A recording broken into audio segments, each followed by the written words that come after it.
Hey, I'm back. 60 KBLU. Russ with you on a Tuesday morning. Beautiful day, a little drier. You'll like it. It's nice and cool. Give me a call. Phone lines are open. 928-344-5258. Read an article, a few articles this morning about more about to do with the Mark Kelly incident. Mark Kelly is one of uh, six lawmakers. Six lawmakers was either military background or intelligence background or something that put out letters asking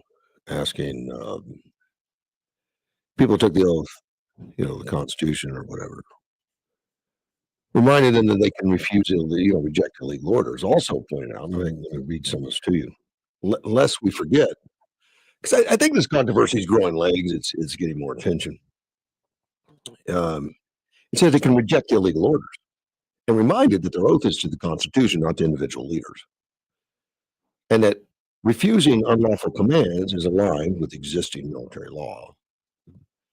And that was all in the video. And the threats to our Constitution aren't just coming from abroad, but right here at home. Accused the Trump administration. I'll say it wasn't just a general conversation. It was accusing the Trump administration of pitting our uniformed military and intelligence community professionals against American citizens.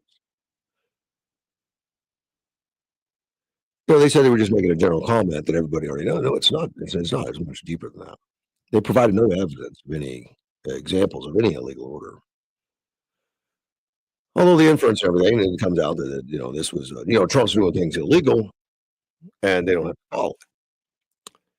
Now, two of the spokesmen, the ones that were out there the most, Representative Jason Crow, and that went to a lot of different news organizations, news stations, and Elisa Slocum out of Michigan, Democrat senator. Well, after a lot of interviews, after a day or two, Crow finally admitted there was no illegal order from President Trump or his administration. He did that on November 20th in CNN. And then Schlotzkin said, to be clear, we are not calling on folks right now just to pay any type of unlawful order. To my knowledge, I'm not aware of things that are illegal. But yet they created this video about insurrection, encouraging insurrection, by insinuating illegal orders. President Trump, of course, as you know, reacted quickly and called it seditious behavior from traitors and punishable by death, which, according to code, it is. It is.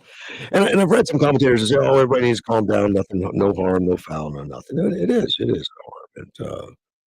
It was meant to by these six to create problems between Trump and the military, and mention Trump by name, that he was doing illegal things, and many people have come out to support these six, are saying that, well, Trump does things that aren't right,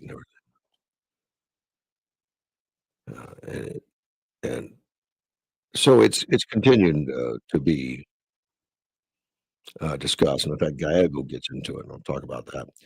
Sarah Gonzalez out of the Blaze TV said Democrats want to be victims. That's their entire reason for existence. It's how can I be oppressed today? How can I be a victim today? Chuck Schumer accused President Trump of calling for the execution of elected officials, which he didn't. He just said it was seditious behavior from traitors and punishable by death.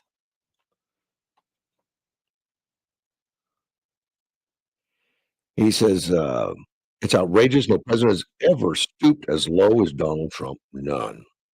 What's outrageous, according to Sarah, is members of Congress making videos insinuating that there are illegal orders going on, but not willing to put their name on whatever it is they're accusing Donald Trump of doing that is illegal.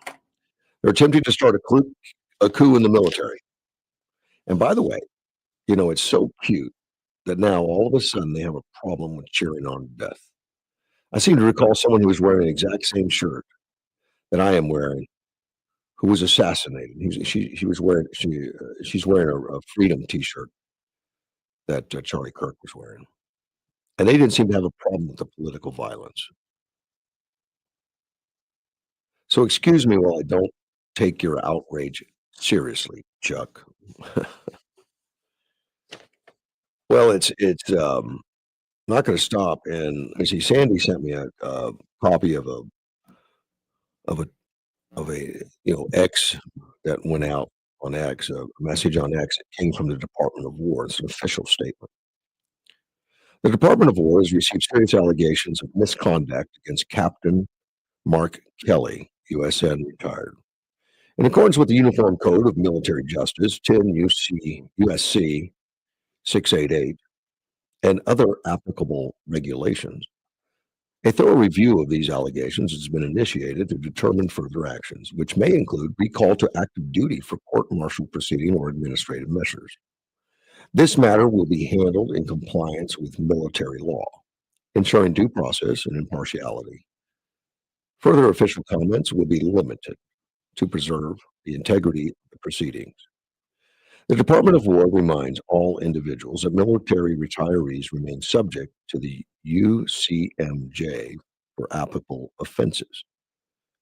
And federal laws such as 18 USC 2387 prohibit actions intended to interfere with the loyalty, morale, or good order and discipline of the armed forces. Any violations would be addressed through appropriate legal channels. All service members are reminded that they have a legal obligation under the UCMJ to obey lawful orders, and that orders are presumed to be lawful. A service member's personal physiology does not justify or excuse the disobedience of a otherwise lawful order. And they specifically mentioned Captain Mark Kelly, who can be recalled. Well, Ruben Gallego doesn't like that. Now, Ruben Gallego is a senator here also in Arizona. I'm just dissatisfied with the representations of the Senate that we get out of Arizona. But let me state what Ruben Gallego says after the phone call. You're on the air. Hey, Russ. Good morning. Morning, OG. Yeah. Did you see where Governor Abbott got ahead of President Trump on declaring the Muslim Brotherhood a terrorist group? Oh, I did not know he got ahead of it. No. Yeah, he did. Good for him. I mean, the more the merrier. Yeah, well, Egypt did that a few years back when they arrested the Muslim Brotherhood that got elected president of Egypt. Remember when the military arrested them? Yeah. Well, the man is still in jail.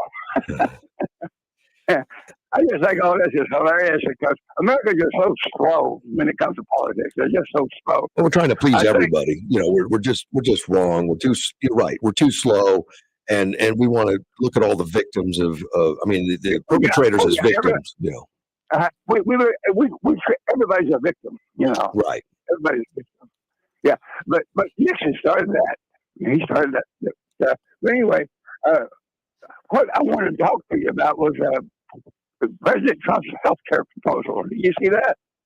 I did not. Now, it's been vague so far. Did he actually write one up? Well, yeah. Well, he hasn't had this for years.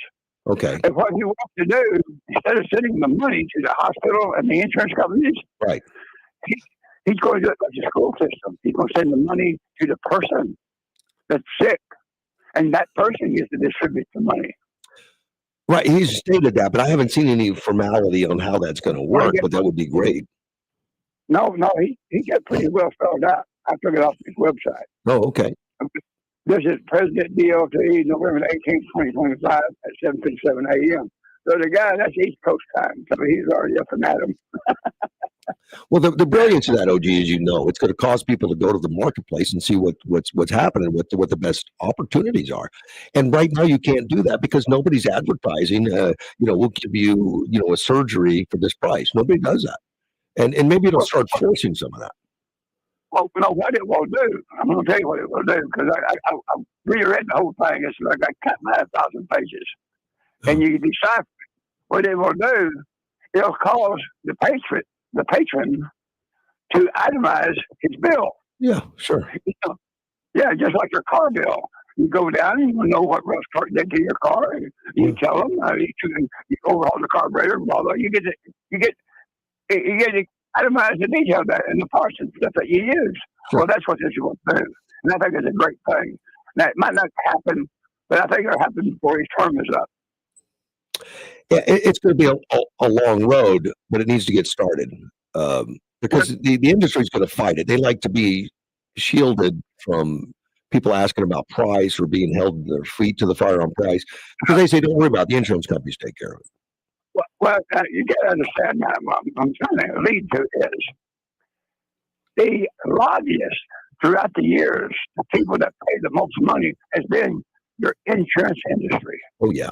These guys have unlimited amount of money, and they produce non-tangible products. Right.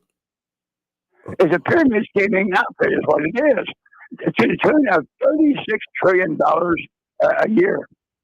That's a lot of money. Well, pharmaceuticals are right there with them too. I mean, the whole industry is some of the biggest lobbyists that you got, and it's just terrible. Well, the insurance industry is larger than a national gross product for us. And that's what people are not putting the numbers to. They're not capable of handling these numbers. They're not. I'm telling you, because the people I talk to can't handle it. Because I have to explain everything, and it's boring because I'm melting down on that. I have to explain everything, but they don't contribute anything to the conversation. You should know this. There's subjects that you can't touch because people don't get it. Oh, sure. Yeah. And there's the car repair bill, like the technical stuff inside the transmission, the valve bodies. You don't get into the techniques of how the transmission operates because the customer's not going to get it anyway. So you tell them you would go break the valve body. Yeah. What's that? But anyway, I'm just saying. But yeah, healthcare is on the way. But first, John McCain took the responsibility for the expensive, overpriced Obamacare that the people are getting right now. Oh, Obamacare. Remember his thumbs down? Yep. Well, because of him, that crap is still going on. That Obamacare is still going on. McCain, you got to blame him with this. Thumbs down. That was the only vote that canceled Trump's efforts to replace Obamacare back in the day. Yeah, McCain put himself there on purpose. He passed on voting, so he could be the last one to crush Trump's bill. And I think it was personal, and it's unfortunate. It's just unfortunate. Yeah. And then after he died, his wife turned around and votes for a Democrat. Yeah. Remember, she voted for Kamala. Yeah. She sure did. I'm just telling you, we got too many rhinos in Arizona, and I hope Andy Biggs is listening to you. Because you asked him on your show, is Arizona a red or blue state? And he said it was a red state. Right. Andy, are you freaking nuts? We have a Democrat governor, and we got two Democrat senators, and you say we're a red state? Yeah. Now, I'm going to point out to you that. Let me point out to Andy because I know he's out there listening somewhere. Uh-huh. Gerald Ford made the same mistake with Jimmy Carter when he said that Poland was not under the influence of Russia, and he lost the election. And that was the sole reason he lost it, because he did not know who Poland belonged to at the time. And you need to know who Arizona belongs to right now. It is a blue state, Andy. Remember that. Run against blue. You're not running against red. That's what I got to say to Andy Biggs. Okay. Talk to you later. Thank you, sir. Bye-bye. I think Andy recognizes that there's a fight going on. I think he was looking at the hearts of people. I think he really believes that we're a red state. And overall, we have more registered Republicans than Democrats. But it's far from being solid red. It's not. We got, OG's right. We got two Democrat senators, which kind of an embarrassment, and a Democrat governor, which is really an embarrassment. One of the lowest rated governors in the country, if not the lowest. I can't remember if she's at the bottom. But getting back to Ruben Gallego a little bit on this military thing, on Senator Mark Kelly being possibly having his feet held to the fire, people calling for him to be reinstated into the military, which they can do. They can recall him and put him before a court martial. Let him be tried for his trying to weaken the presidency. Ruben warned the military members, warned them, there will be consequences, he says. He was talking to Christy Hunt on CNN. He says he has faith that the U.S. military and justice system to handle the case properly, adding that officers know there would be a fallout if they tried to railroad Kelly. Donald Trump is going to be gone in a couple of years. And if you're part of the military that's going after setting senators, setting members of Congress, and part of the weaponization of government, there will be consequences without a doubt. I think there's going to be a lot of officers that will be part of this potential tribunal, if they want to call it that, and will be looking over their shoulder because they know that Donald Trump will be gone and they will not have that protection. They're going to have to do the safest thing possible, which is follow the Constitution of the United States, and you'll be fine. It sounds like a veiled threat in there somewhere. Maybe not so veiled, maybe more direct. He defended the video that Kelly did with the other five. He defended it, saying he has heard from military officers concerned about the president's action. Again, they're not being vague now. Gallego's not being vague. He's saying it's the president's actions. It's illegal. He didn't say illegal. He said president's action. The whole video was about it being illegal. And he says he's heard from military officers. What military officers calling up and said that, hey, yeah, what Kelly did, that was wonderful. What military officers are doing that? He said also you're just seeing things that are not normal. He's talking about the president again. You're seeing things that are not normal. You have the Marines who are walking around Los Angeles. You have the National Guard coming from different states into other states, even though those governors did not request that. You have a politicization of the military that has never been seen before until this president has done it. And then you also hear the president saying things that are on its face illegal. I think Gallego is part of the problem, obviously, because he's politicizing it. He's the one that's politicizing the military, not President Trump. Gallego is, Mark Kelly is. He also cited the recent strikes against Venezuela without offering Congress information, though he did not refer to them as illegal. I don't think he called everybody in Congress before the strikes, but believe me, the information was instantly relayed to everybody, including Congress. He reminded people they do not have to follow illegal orders. You don't have to follow illegal orders. Well, what illegal order is there? I mean, he inferred that a lot of it was illegal. The Marines walking around Los Angeles, National Guardsmen in the different states. I think he's as bad as Kelly. He accused Trump of politicizing the military. No president's ever done it. I don't think he pays attention to history. And he said you also hear the president saying things that's illegal. What are these things, Gallego?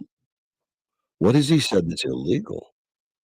He said on its face illegal. On its face is illegal?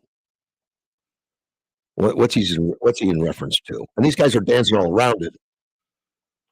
They're trying to tarnish Trump politically and using his actions as commander-in-chief,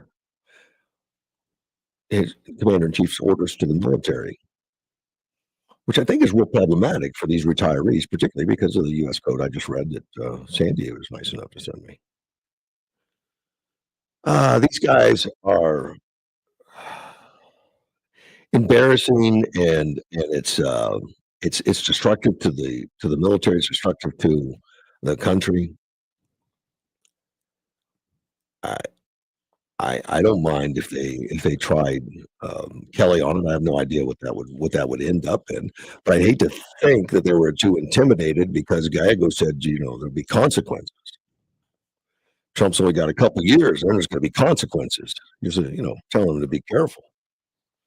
You won't have that protection anymore. The left is really dangerous, very dangerous. And it becomes more so every day, I think. I mean, they're more and more frustrated as they continue to not get things done they want done, continue not to have the access that they want, to continue on with illegal immigration, continue on things that are destructive to our country. And as more and more things have become into light as far as how the NGOs work, how it enriches the Democrat Party, they're becoming angrier and more desperate. They shut the government down for the longest time ever to get the NGOs back opened up, to get the money train going back to the Democrat Party, and claim it's to help children or something. They want to pay illegals, make sure the illegals stay in the country and create chaos. Well, which is horrible. Let me take a break, and we'll be right back. Sunny at 73 today, clear and 53 tonight, 76 and sunny tomorrow, 54 tomorrow night, Thanksgiving Day. Cloudy early, sunshine later in the day, 74 the high Thanksgiving Day. Since 1905, the Yuma County Chamber of Commerce has been the voice for business in Greater Yuma. Want to stay informed about Yuma's business community? The Chamber connects you with local leaders, business and marketing opportunities, and advocacy that ensures Yuma stays a great place for your business to grow and thrive. Serving all of Yuma and Yuma County, including the Kokopah and Kushan nations, the Chamber strengthens partnerships that move our region forward. Be part of Yuma's business network. Call Valeria or Ashley today at 928-782-2567. Today, we're talking with aphids and whiteflies about Safina insecticide from BASF. We just got nailed with it. So tell us, how you feeling? Really, really weird. And you still want to devour this field?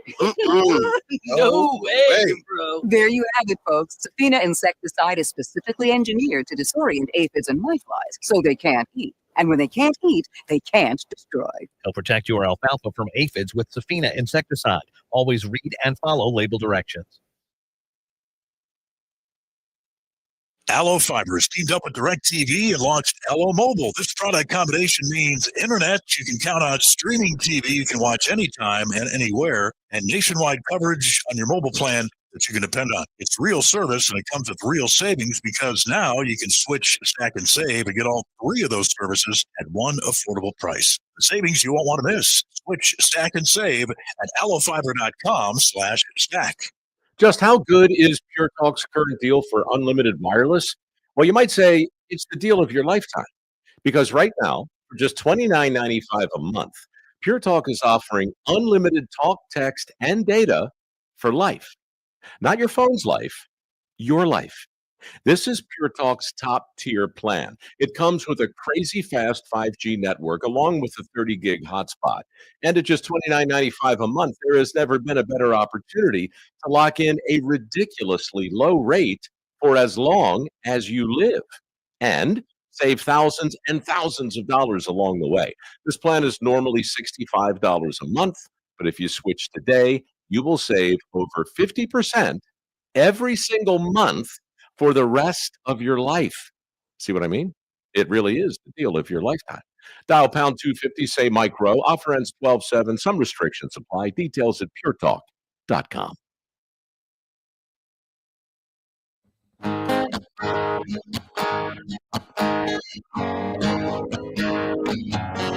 There's a man in D.C.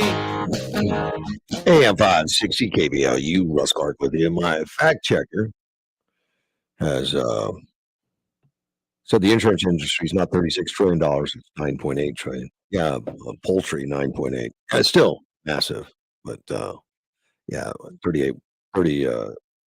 36 was a little overstated. Let's take a phone call. You're on the air. Well, good morning, Russ. Good morning, Carl. My 2 cents for today is that the Democrats have lost their cash cow. Oh, they have. Which is called we the people.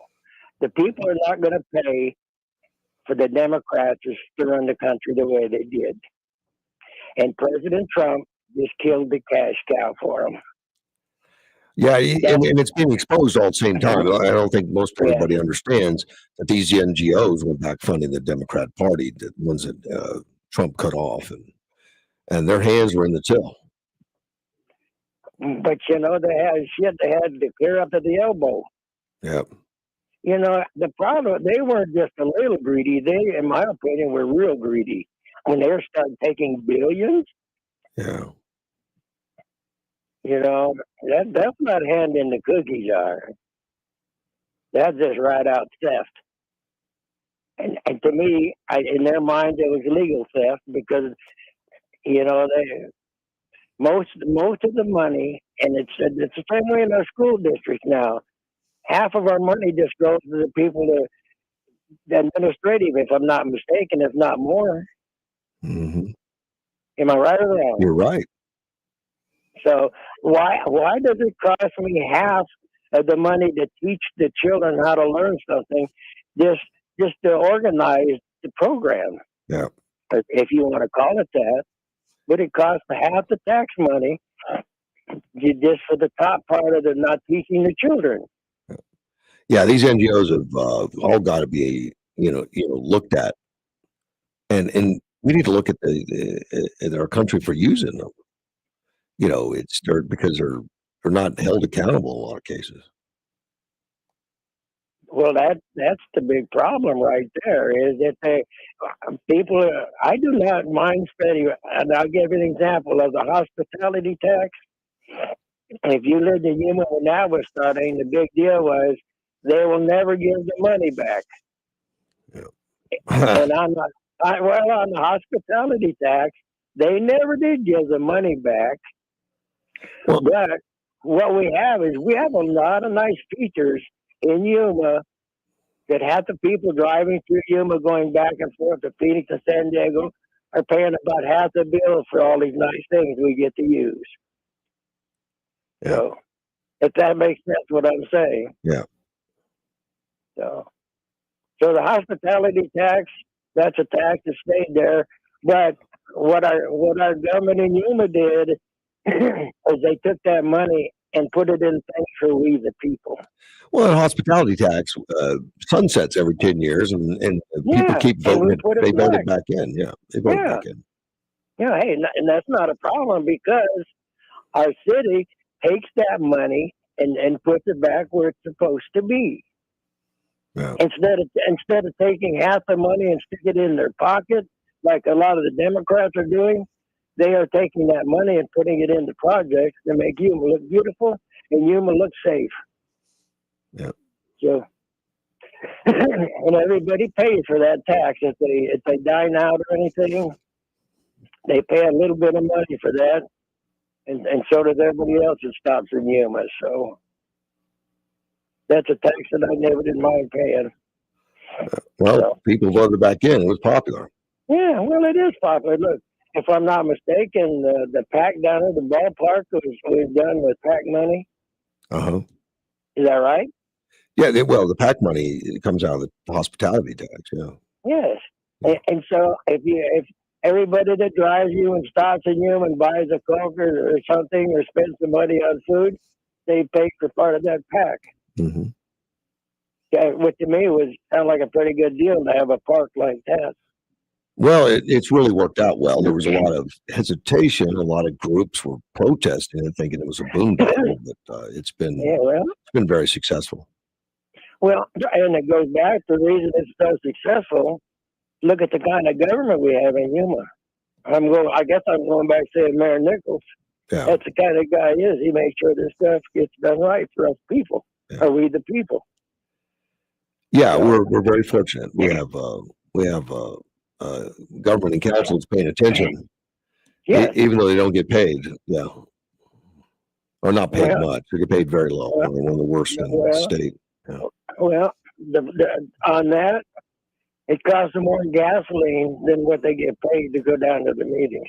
Yeah, I'm surprised we've been able to hold together. Although we've had some in there that were unfortunate. But it'd be nice to open it up and actually have that as a position that everybody can run for.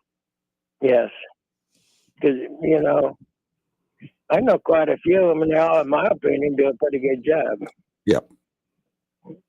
So anyway, I'll let you go, my friend. Thank you, man. Take care. I haven't seen you on your bicycle going by lately. Well, yeah, I go by every day. I wave at you. You're just not in the front yard. No. Well, it's been too damn cold out and raining and nasty. That's all right, man. Take care. Well, that's a beautiful human. Bye. Bye-bye. Yeah. Yeah, right by Carl's house. On my way to the gym.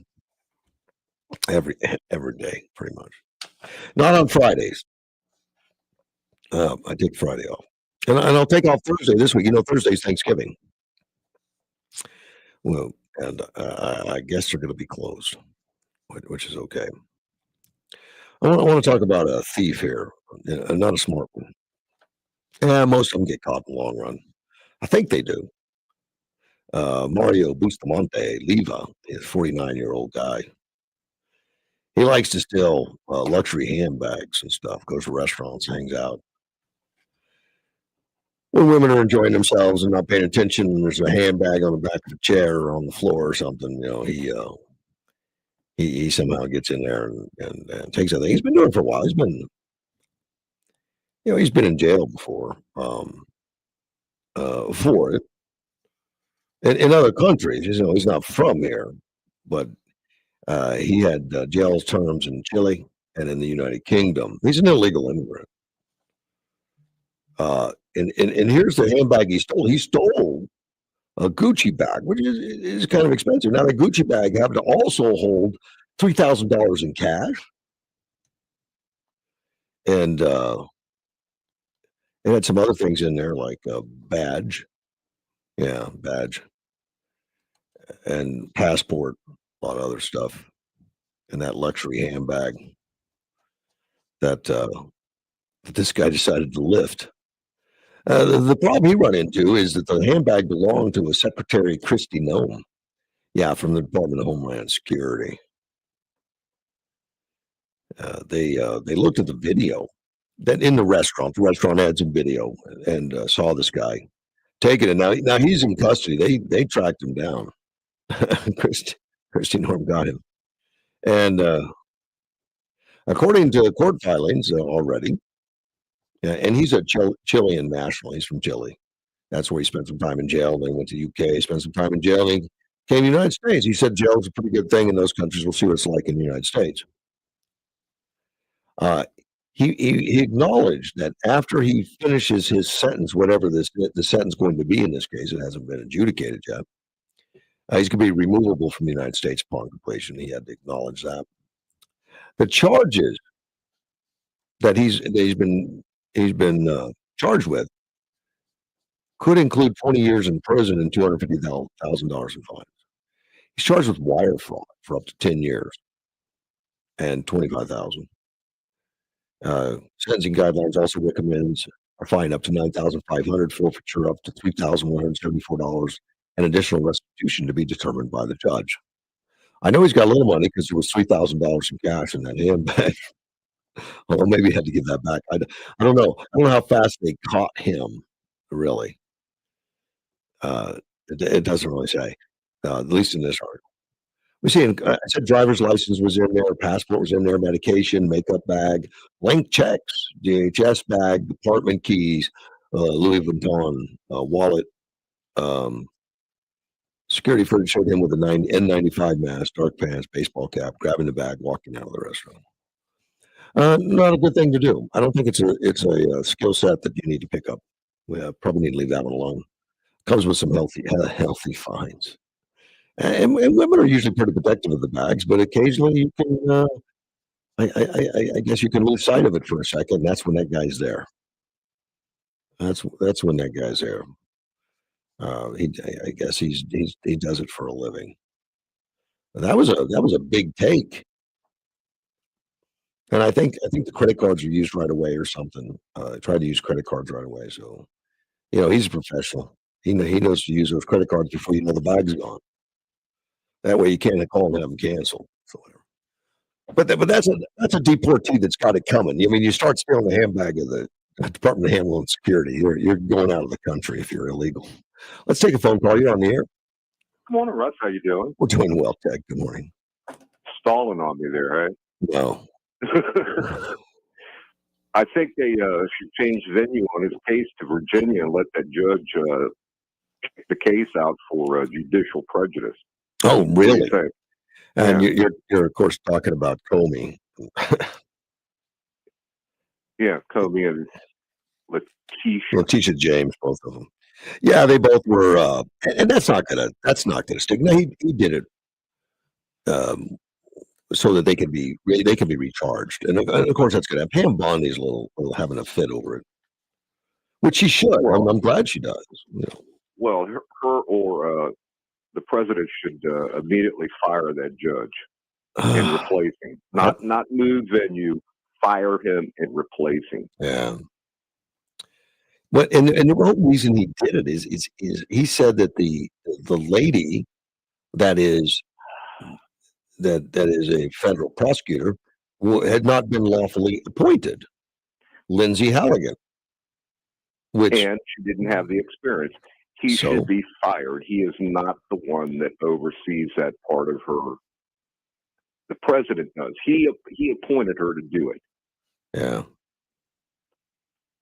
I talked to 2 people from George Mason University Law, and that is not his job. That is not his duty. And he should be fired and replaced.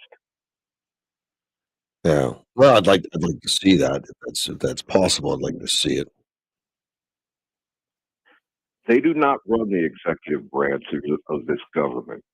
Well, they're trying to awfully hard. They're just you see some radical judge second guessing every move he makes. Every move he makes. I mean, somebody's going to these judges and saying, "Stop him from doing that," and they're successful in a lot of cases for short term.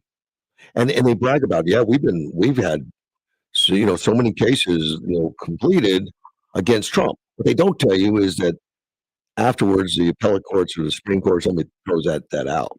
I'd like to see what the net is after they're all done with all the the appeals. Right. It's just stalling tactics, and it's been abuse of the judicial system. It looks like to me. Right. I mean, the easiest thing would is to let the case come before him. If he had a problem, and the jury, if it was a jury trial, they make the decision, not him. He is just there to run the court, to oversee the court. Now, he's costing us a lot of money. I mean, a lot of money. You think these like $2 cases? No, this is expensive. Yeah. And his judicial malfeasance is going to better catch up to him. Yeah. I would like to see it. I haven't seen a lot of judges punished at this point. No, they usually don't. They usually don't. I've been in cases personally where this has occurred, where the prosecuting attorneys and the judges try to make the law as they're going along. Yep. And either they get a control over this, or why have 3 branches of government? Just let the judicial system run the entire country. It's basically how it's going to come down. Well, they don't even all agree, buddy. I mean, because these radical judges get thrown out. I mean, they get overturned. The Ninth Circuit Court. I don't know what the percentage of the Ninth Circuit Court is, but it's famously the one that's most overturned. Well, they're still on the bench, even though they get overturned. I understand, fairness and judicial. It's judicial malpractice or malfeasance, and they either start getting held to the their oath that they took as a judge, which they did, federal judges, or just let them take control of everything. Oh, let the judges take control? Yeah, let them just be the executive branch of the government. Not in the plans, buddy. I don't think that's a good idea. It's what they're trying. They're trying to exercise that at a presidium of this government. Yeah. And nobody's standing up to them.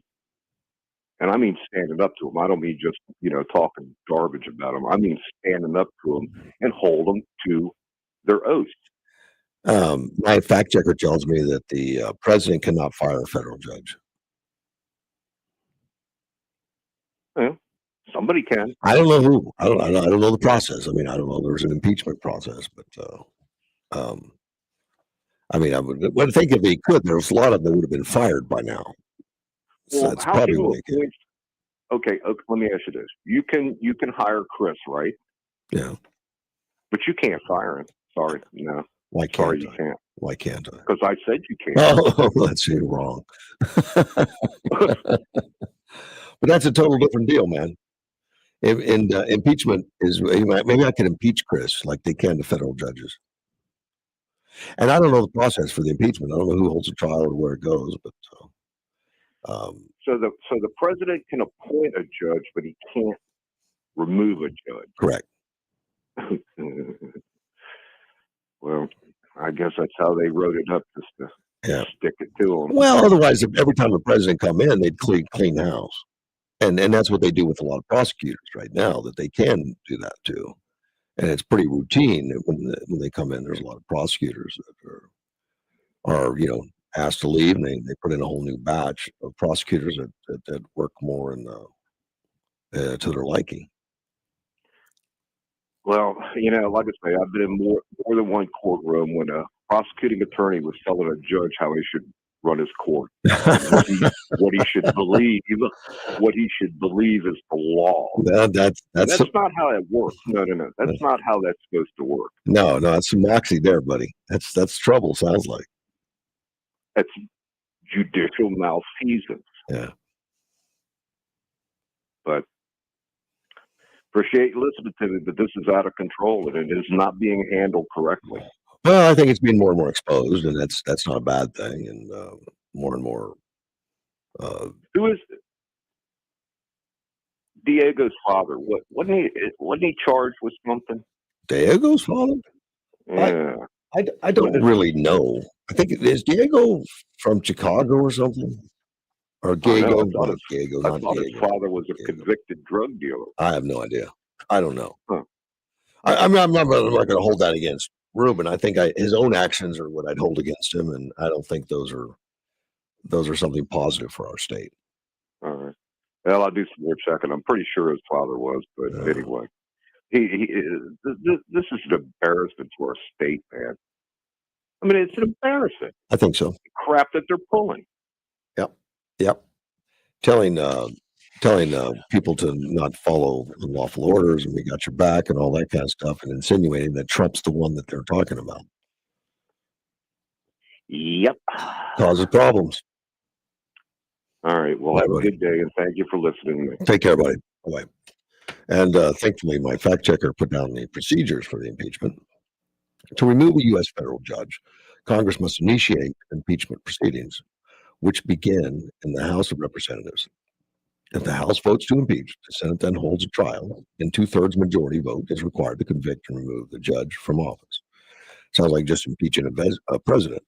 Not a lot of difference. I got to take a break, and we'll be right back. AM 560.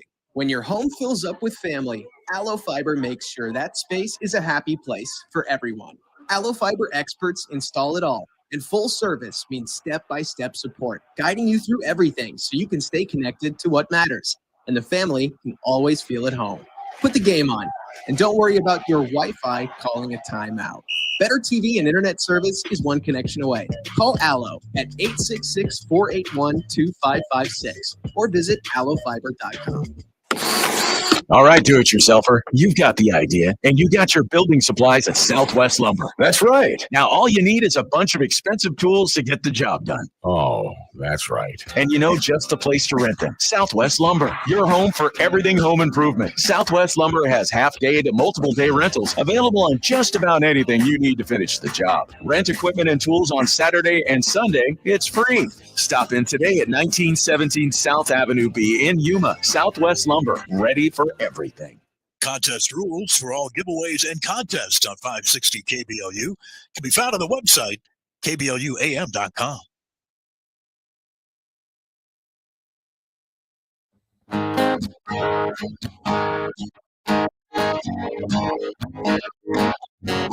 There's a man in D.C. He stands 6'3". He's fighting for you. AM 560 KBLU, Russ Clark with you. Edward sent me an article about the Arizona, the ship, and I got a call.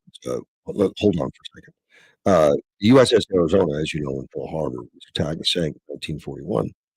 That sailors are entombed inside the ship to this day, 84 years later. Apparently, there's plans now to to disinter some of the ones that lost their life here. Some of them are buried in Honolulu's National Memorial. Uh, I guess 277 sailors, Marines are buried. And the rest of them are still, the remains are still ship. But we're talking they want to disinter, identify. It's not going to happen anytime soon, apparently. But I don't know how they. I mean, after this time and DNA, I don't know how they do that because it's not really on file from 1941. But they're looking at it. I'm surprised. I'm shocked. I would have thought that would never be touched. Let's take a phone call. You're on the air. Hey, real quick, they had dogs had anybody. Oh, yes, they probably had them on, didn't they? Yeah. Yeah. I don't want to be the one that that disturbs that. No, and I'm not saying they should be disturbed. Yeah. I'm just saying they don't need DNA necessarily. Okay. All right. Thank you, buddy. On to the purpose of the call. Yeah. As much as I agree with Ted's sentiment, and I have to admit, I didn't hear your last moment with him. After hanging up, you mentioned something about impeachment, but yeah. I do know that as much as I would like to see the outcome Ted is going for, the executive branch just can't go in and fire a judge that they want out or they don't agree with the ruling. Can you imagine? Can you imagine if Gary Hussein or Oatmeal for Brains had that power? Just fire every judge they didn't like it and appoint someone they did. We'd be even worse off than we are. The Constitution sets up the separation and the separation of powers. Sorry, I lost my train of thought there. Yeah. And there is a process to go through. Impeachment. I don't know whether this judge was appointed or elected. I don't know what level exactly that probably was appointed. And so if he's impeached, the current executive in that position of authority can appoint someone, hopefully someone better. But, you know, I know Ted gets all excited and get fired. Well, it ain't like that. Yeah. Well, it would create a mess, like you said, because every president would just go in and clean house and put the relatives in or something. If they could, it's still those have to go through an approval stage. I mean, it's hard to get those federal judges in. I mean, there's always a roadblock going through the Senate. Yep, and that's why we vote our side in to important offices, including judicial overwatch. But yeah, it would have to go. It would have to go through the House and Senate, just like presidential impeachment. So looks like the House would have to vote on it, and then the Senate would try it. And I don't think you can just move it. I think he said, was it North Carolina? He wanted to have the trial take place. I don't recall, but there's a what they call it. I'm sorry, I'm having a little thinking this morning, but there's a jurisdiction. Where the crimes. That's why I'm surprised this one judge could hit both. Was Comey being tried in a New York court, like Letitia James? I don't know. Or it was a federal court. It's a federal court, but yeah, it could be. I'm surprised that she had the authority for both cases, unless they were both in the same jurisdiction. I think New York. I have no idea. Yeah. I don't have all the answers either, buddy, but I just know she is the only prosecutor that brought the case up. I guess the only one that signed on to it, and that's Lindsay Halligan. Sure, and I get that, but that still doesn't mean a judge whose jurisdiction is New York can let go of a case in D.C. courts. Right. I don't know the exact details, but I'm with you, Ted. Think before you speak. All right, buddy. Have a good one. Thank you, sir. Bye-bye. That was my Uber driver. Probably out doing DoorDash or something. I want to mention there's Yuma Catholic's going to host the Rachel Detterman Memorial Rib Cook-Off coming up December 6th, Saturday, December 6th from 11 to 3. A great deal. They've been doing that for a number of years now. Let me see if since 2002. Gosh, it's been that long? Yeah, since 2002. And during the event, food, live music, face paint, all that stuff, all going on like always. And Rachel Dennerman Rib Cook-Off coming up. And it's been over 20 years. Let's take a phone call. You're on the air. Hello. Hey. Hey, no road search today and no politics. I got a question for you. Yeah. And you're the auto expert. What kind of bolts did the Dodge and the Plymouth have in the 50s? I have no idea. Okay, well, we did the service for a gentleman. He was moving out of town. And when I opened the garage, he had a 50, I can't recall the year, Dodge Coronet. And when I opened the hood, it had a Hemi in it. In the 50s? Okay. Yeah. I didn't know they were that old. Well, it's a Dodge Coronet with a Hemi, unless they put it in. Okay. But it was a Hemi. But the problem was that the gentleman was breaking all the bolts on their car, on the wheels. Yeah.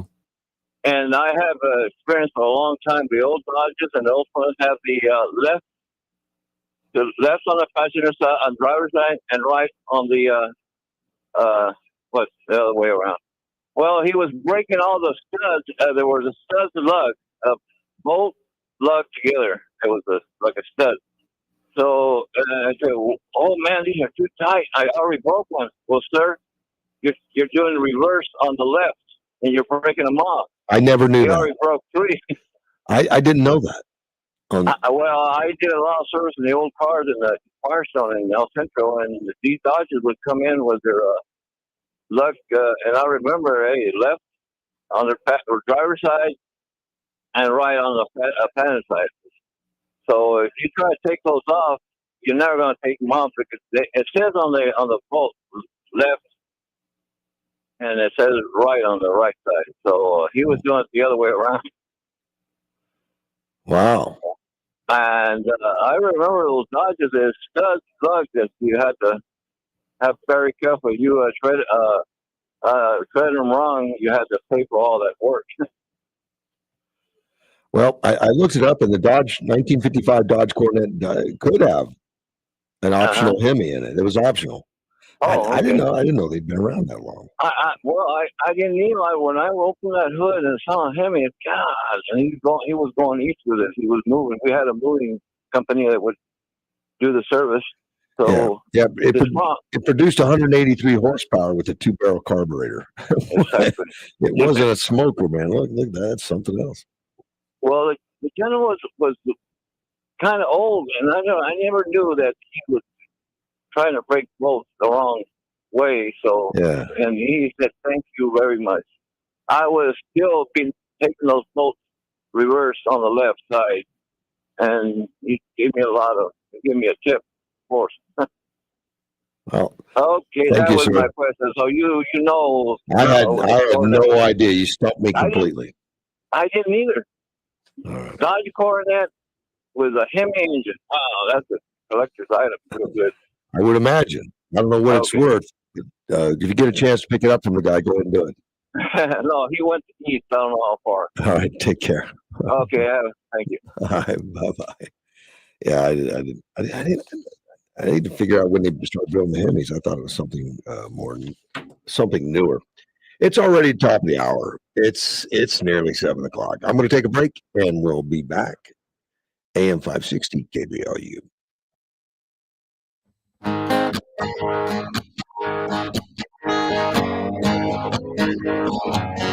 There's a man in D.C. He stands 6'3". He's fighting for you. He's fighting for me. He'll drain that old swamp, just like he said. He'll make America great again. This is News Talk 560 KBLU.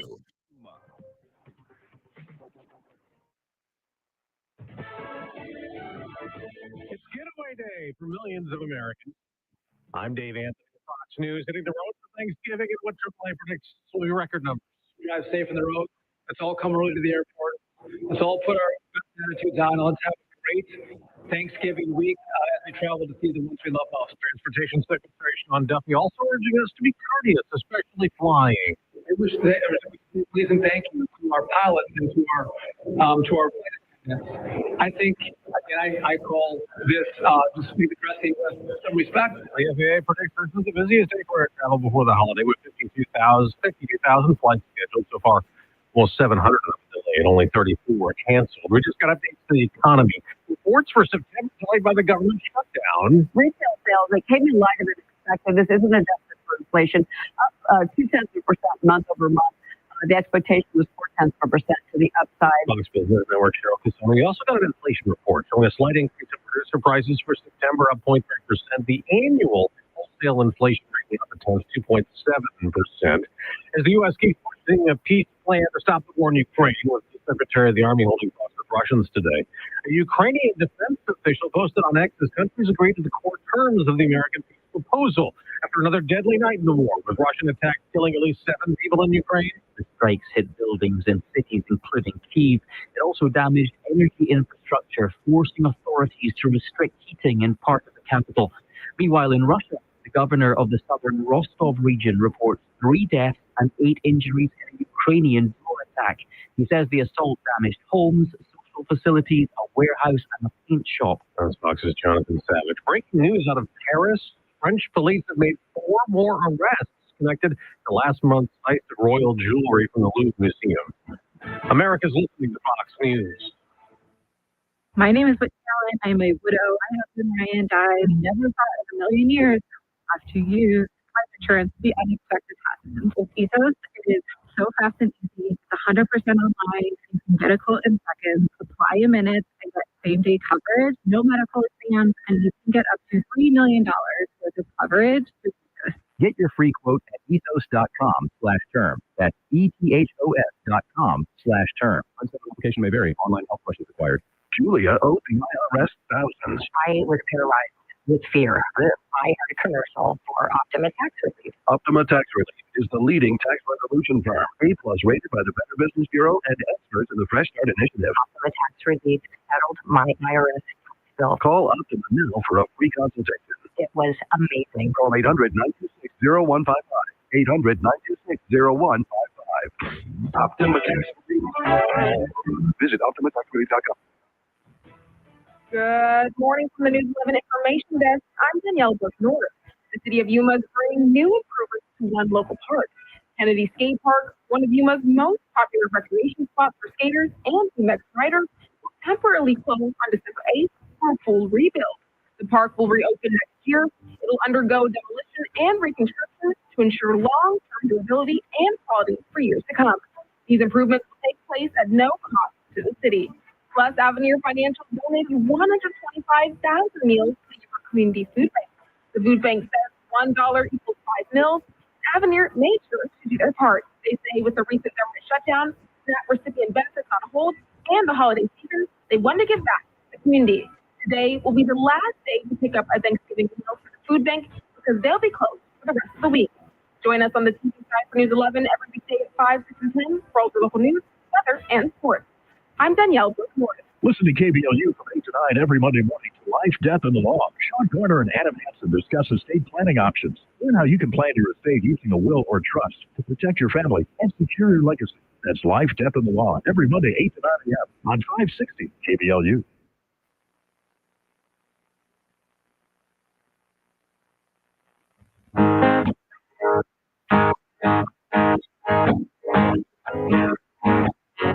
There's a man in D.C. He's 6'3". He's fighting for you. He's fighting for me. That old song.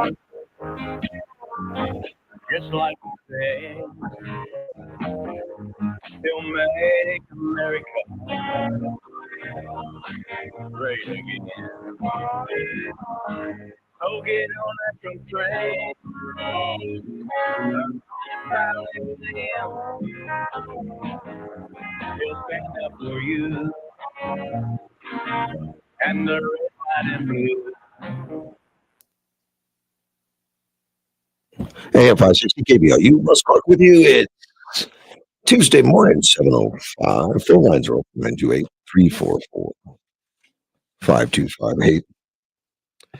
Let me see. There's a few articles I grabbed out today from Sean Duffy. Now, Sean Duffy is the U.S. Transportation Secretary, and the first one I found very interesting, particularly he's got a message for Americans. He said, "Stop wearing pajamas on planes," which I find kind of comical. I never thought about it, but I have seen people in the airport wearing pajamas. I guess they want to be comfortable. But on Monday, he said he's noticed a degradation in civility among air travelers, and he launched what he called a civility campaign. Wants to encourage people to have patience, on the holiday travel. The holiday travel is coming up, for Thanksgiving being one of the big ones. In fact, probably probably the biggest of the year. So he's asking for civility, and there's a lot of reasons for that. I mean, it's escalated over the years. He's encouraged travelers to say please and thank you to our pilots to our flight. Now, when you walk off of a plane, generally the pilot's standing there. Just I generally say something positive. Apparently, not everyone does. He said, "Show respect." And then talking about dress. When air travel first started, I don't know if you've seen pictures of it. I can't say that I traveled early on, but maybe some of you have. But people dressed up, shirt and ties and all that, the whole bit. They dressed up, and air travel was a little more elegant. The dinners were more like first class type stuff, and it was different. It's a little more rough and tumble now. He says whether it's a pair of jeans and a decent shirt, we encourage people to maybe dress a little bit better. Encourage maybe we behave a little better. Let's try not to wear slippers and pajamas when we come to the airport. That's a positive. I don't think it ever disturbed me. I never thought about it. People wear pajamas. I'm not going to do that myself. He also encouraged passengers, and I think this happens more. I hope it happens a lot. I've seen it. I've helped before, but encourage passengers to help other passengers that struggle to put their bags in the overhead bins. That's common courtesy and civility. I've also seen women refuse it, like I'm tough enough to handle my own bag, no thank you stuff, and that's okay. But still make the offer. Wants to bring civility back. I think enhances a travel experience for everybody. Now, there's been a 400% surge in flight disturbances just since 2019. Disruptive behavior to violence. 1 in 5 flight attendants has reported physical incidences in 2021. Truly unruly passengers in 24 remain above pandemic levels. So the pandemic was part of the, I guess, part of the turning point of unruliness, and I understand why. Diane Gottsman, she's an etiquette expert. I know there was. She's the founder of the Protocol School in Texas, or of Texas, San Antonio. She says the issue of airport attire goes beyond fashion and said it's about courtesy, form of etiquette perspective. One's pajamas should be reserved for the privacy of one's own home or hotel room where people are relaxing, not in public spaces. So there you go. Apparently celebrity culture has started it. A lot of celebrities apparently were wearing, I didn't notice that, but there are a lot of celebrities are photographed wearing loungewear in the airports. When we take the time to dress with intention, we naturally carry ourselves with more confidence and self-respect. Possibly. The way we dress influences how we feel, how we behave. and how others respond to us. When we take time to dress with intention, we naturally carry ourselves with more confidence and self-respect. I think the people that are dressing in pajamas, I don't think they care. Unfortunately, I don't think they do. I think COVID has a lot to do with it. During the COVID, and Sean Duffy talks about that in a different article I read, but during COVID, uh, the airline attendants had to become mask police, and that I remember very well. I didn't fly. I don't fly a lot, but I had to fly to Chicago and with a friend, and it was miserable wearing a mask. I mean, miserable. But you could take it off as long as you were drinking or eating. So we ate very, very, very slow. And I had some conversation with some attendants, and I saw attendants going around telling people, "Put your mask on. Put your mask on. You're not wearing it right," and all that. So yeah, it didn't put the attendants in a very good spot. I don't think they became less inviting, less hospitable at that point. And Duffy talks about that. He also talks about wanting to change everything in air, make flying great again. That's what he says. Wants to make flying great again. And one thing he points out, and I hate flying right now. You know, I just got back from Ireland at a destination wedding a couple months ago. I did not like flying at all, and I used to. I used to. But the seats are more uncomfortable than they've ever been, almost intentionally, I think. I think they're uncomfortable on purpose. I don't think they want you to like it unless you're in first class or something. But if you're in coach, you can't recline, you can't take a nap, and the seats are smaller, in fact. According to flyersrights.org, airline seats have shrunk in recent decades. Passengers have largely grown in size, which true, they have, and at less than 50% of the public can reasonably fit in the current seats. I had no idea. Less than 50% can fit in the seats. Now, a lot of times you get on an airplane and you sit down in the seat and you look at who's coming down the aisle, and some people you would say, "Oh boy, I hope they don't sit by me," because you may be sitting there at a window or something and wonder who's going to get that middle seat. And there's some people that flat won't fit in that middle seat, and they're going to be more in your seat than in theirs at times. But less than 50%. So he's trying to get airlines to change, but that's about money to them. They got to keep the ticket prices down, and they're squeezing people in there. But yeah, again, you look at those early pictures of the airline travel. People sitting down and having meals and stuff while they're flying. They had plenty of elbow space and plenty of room. Not anymore. Yes, people were smaller then, but they have grown. He said, did people start kind of acting like animals because we were treated more like animals? Or did airline crews have to crack down and treat people like that because of the actions they were seeing? And there was obviously the breakout during COVID, but even the COVID, as unpleasant as it was, didn't have as high of incidences as we're having now. So it grew during COVID, but it's worse. Alleged incidences even include sexual assaults, attacks by fellow passengers or flight staff, instances of inappropriate touching. Let me see. The Trump administration seeks to curb in air travel this type of behavior. Incivility finds various forms. It's passengers taking off their shoes, placing them on the seats in front of them, playing movies on high volume without headphones, touching other flyers' TV screens with their bare toes. Yeah. I haven't seen that, but I can see where that would cause maybe a discussion.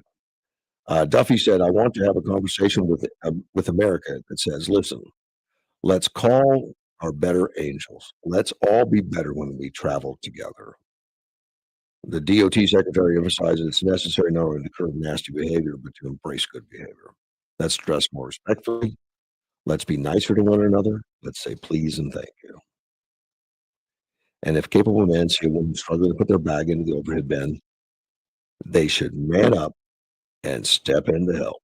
I think we can be better humans, better Americans, better travelers. Not a bad message. When I think about it, I mean, I get on an airplane, I can't wait to get off.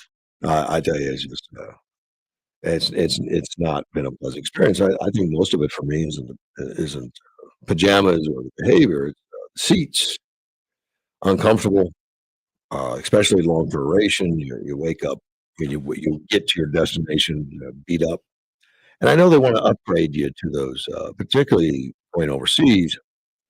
They have those seats that you can lay down in. They go completely lay down, but it's like 4 times the price, I think. I mean, it's not. So you got your choice. You can travel like luggage and feel like luggage when you get there, or you could take out a loan and travel more comfortably. I think. I guess the decision's yours. The decision's yours. They get you there though. They do. Christmas at the Crossing is happening next month. Yep, we're already there. We're getting near Christmas right now. The Human Crossing National Heritage Area is hosting their annual Christmas at the Crossing next month. I don't think I've ever attended that. It's a 2-day event. Takes place at the Colorado River State Historic Park, and that's right on 4th Avenue there, like 201 4th Avenue. Friday, December 19th, you can put that on your calendar. Saturday, December 20th from 5 p.m. to 10 p.m. Food, drink vendors, train rides, hourly light shows, face painting, and teddy bear giveaways. Sponsored by Onvita Health and live entertainment. You'll probably also see Santa Claus at some point. Tickets are on sale from November 1st through November 30th. $15 for adults, $12 for youth. Now, I said it was in December. You can also purchase it online from December 1st through the 20th and at the gate, but now it's $18 for adults and $15 for youth. I guess they like to get a count ahead of time. So there you go. Let's take a phone call. You're on the air. Hey, Russ. Good morning, sir. Yeah, the latest from Mark Kelly. He's in deep. I can't say it, but he's in deep trouble. It sounds like he could be. Yes. Oh, he is. He is. He's the only member of those 6 senators that can be recalled to military active duty. And Trump is recalling him to stand court martial. Has that already been verified? He's already said he's going to do that? Pretty much, yeah. The media is going against it. What Trump wants to do, so if Trump wants to do it, he's going to do it. Yeah, I think they should because, listen, for the last 50 years in my lifetime, this is getting off. This is getting out of control from civilian to military. Military is an entity all of its own with a uniform code of military justice. Has nothing, no connection to the Supreme Court whatsoever. None. Yeah. And Mark Kelly needs to learn that. See, this in a civilian trial, it'd be harder to try these guys for treason. But in military court, buddy, you're in trouble. Uniform code of military justice for us, it's serious business. Yeah. Well, it's going to be no nonsense. You know, they're going to have professionals up there, sure. Well, you're a judge by your peers. That's a court of 5 officers. You know what a general court consists of, and they determine your destination. And he could very, very well. And I think he's worried. The mean look he's got, that's a worried look. He knows he screwed up Roy because of military justice. And you got military people out in the audience and they'll agree with me. It's a whole different ballgame. You're read Article 31 first, and then you're read the charges, and then you can be researched for hell indefinitely. And you can, and on general court, you go. That's level stuff. Wow. And Kelly is in serious trouble. Mark my words. And I think other people in his military town knows that. He can be recalled to active duty. He can be standing trial for treason, whatever they want to charge him with. Because treason in the military is a serious business. You can't breach your orders at all. It to be determined later after combat if it's unlawful or not, but not during the action. I mean, I'm telling you, you can't do it. You can have this going on in combat. You cannot.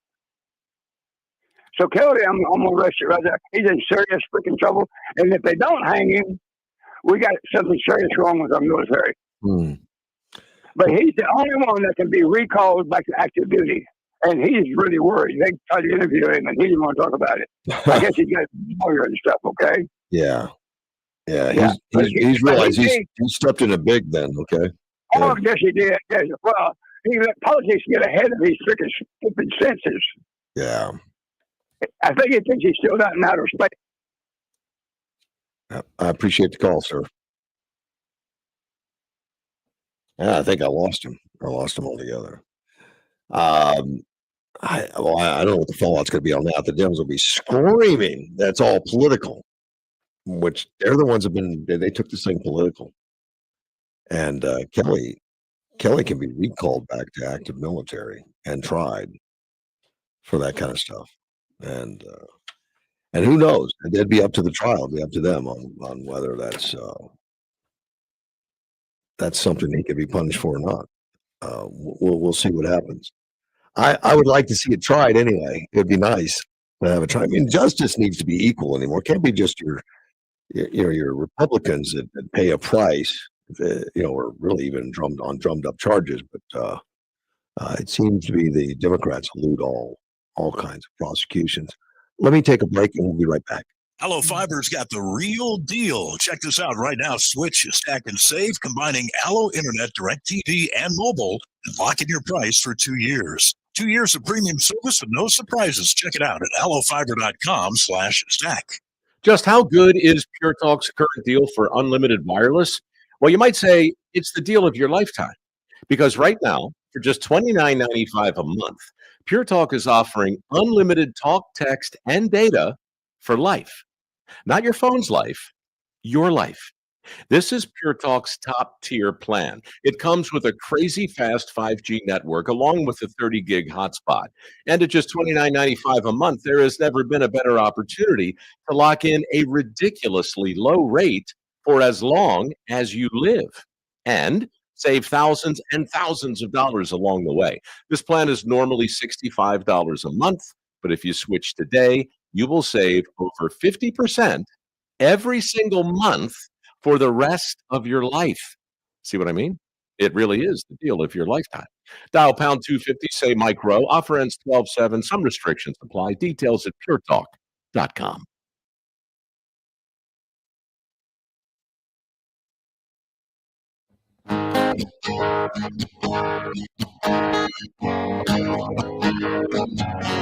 There's a man in D.C.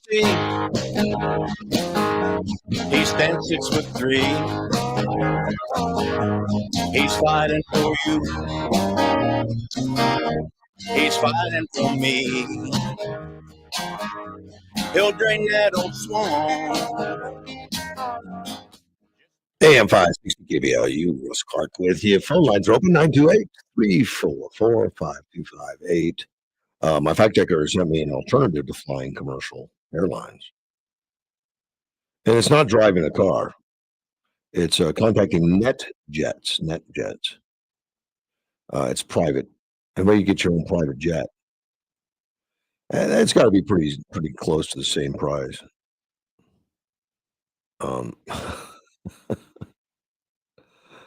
Let me see. NetJet's program starts at $215,000 for a jet card with 275 days of annual access. Sounds reasonable. It says dependable pricing and all that kind of time. Simplifies the stuff. I don't think you have to go that whole bit though. I think you can rent it just once. I don't think you have to have it for 275 days. That'd be a pretty busy traveler. NetJet's share ownership, share leasing, NetJet card, prepaid flight hours. Look at all that. They look comfortable, and I would imagine they are. There's not going to be any waiting. It would be great. You need a different kind of credit card than I've got in order to get that. Yeah, a credit card that has higher limits, I guess. But that would be nice. That would be the way to fly. Go on something like NetJet. I'll have to check that out next time before I go. I don't know what that would be to go to Ireland on for Helen and I. But it would probably be more expensive than that commercial flight that I took. That was uncomfortable and terrible. No, not the people. The people were fine. The people were wonderful. The attendants were wonderful. The pilot was nice. All of it was nice. The seats were terrible. I think if I had more comfort in that seat, I could recline it a little bit more than the half inch that they allow you. It would have been a little nicer. Let me see. Bondi is targeting James Comey and Letitia James in a legal battle right now, and some unlawful conduct for both of them, which I think most are aware of.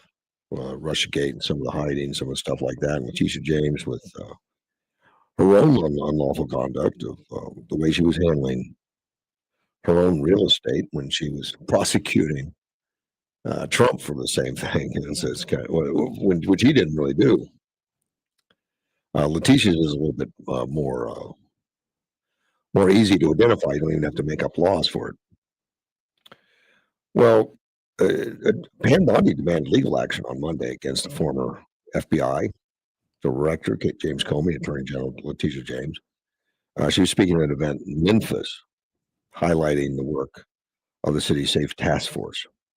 Now, the comments was because the U.S. District Judge Cameron Carey dismissed the criminal indictments against Comey and James on Monday, and ruled that the prosecutor who brought the cases, Lindsay Halligan, had not been lawfully appointed. And the judge agreed with Comey's defense. And Comey brought up that defense that he wasn't legally appointed as an intern for the U.S. Attorney for the Eastern District of Virginia. It was invalid, meaning the indictments were defective. Bondi told reporters right away, well, we'll be taking all available legal action, including an immediate appeal, to hold Letitia James Comey accountable for their unlawful conduct. Which, when the judge dismissed it, he dismissed it so that it could be reopened. He didn't close the book on it. He says, I'm not worried about someone who's been charged with a very serious crime. His alleged actions were a betrayal of public trust. Comey was indicted back in 25. I mean, back in September of 25. We're in 25, back in September. Of making false statements to Congress, obstructing a congressional inquiry, which are all serious accusations, very serious, particularly with his positioning as FBI director. And the probe, the 2016 Trump campaign, Russia. I mean, Comey's a bad guy. The more we hear about him, the more it's he shouldn't have been in that position. Now, he's denied wrongdoing, maintaining he's straight votes with a truthful to the best of his recollection. Calling the case a political head job, not a pursuit of justice. Letitia James separates all mortgage, bank fraud accounts, and all that. She's accused of misrepresenting a Virginia home purchase as a secondary residence to secure more, better loans, which is ridiculous. Which is, she went after Trump on mortgage stuff, on properties. And she was the one doing the crime, actually, which is interesting. Defense teams argued that the prosecutions were flawed because of irregularities in Halligan's disputed appointment. And Halligan was the only federal prosecutor to sign Comey's indictment, acting as United States Attorney for the East. I don't know why it would be unlawful, but I'd be interested to see more of that and what's coming out on that. On Monday, Bondi acknowledged Halligan defending her credentials and role. We've made Lindsay Halligan a special U.S. attorney, so she is in court. She can fight in court just like she was. And we believe we will be successful on appeal. And I'll tell you, Lindsay Halligan, I talked to all of our U.S. attorneys, a majority of them around the country, and Lindsay Halligan is an excellent U.S. attorney, and shame on them for not wanting her in office. Thank you. I guess that was that was the end of it for Pam Bondi. Shame on you. Parents in Colorado, at least some parents of an 11-year-old girl, are suing local school districts because of an overnight school trip. And it's the transgender thing. And this one's kind of outrageous, but in the lawsuit alleges that the district, which is located near Denver, allows biological male students to share overnight accommodations with girls based solely on gender identity without notifying parents or seeking their consent. It's a shame that Denver has become this. The district policies violate parents' fundamental right to make decisions about their upbringing and education of their children and place students in uncomfortable and potentially unsafe situations. And now this happened back in 23. Joe and Serena Wells' daughter had just finished 5th grade and traveling with classmates on a school trip to Philadelphia and Washington, D.C. Parents said that their daughter was assigned to a 2-bed hotel room with 3 other students, 2 girls from their school and 1 from another school in the district. And according to the complaint, the children were paired for bed on the first night. The daughter learned that her bedmate was a biological male, identified as a transgender female. Well, the girl went to the bathroom to call her mother, who was nearby and serving as a chaperone. The room assignment came despite assurances from the district officials that boys and girls would be placed on different hotel floors, let alone different rooms, different hotel floors. Jefferson County School District, school policy, however, states that students may be assigned overnight accommodation based on gender identity.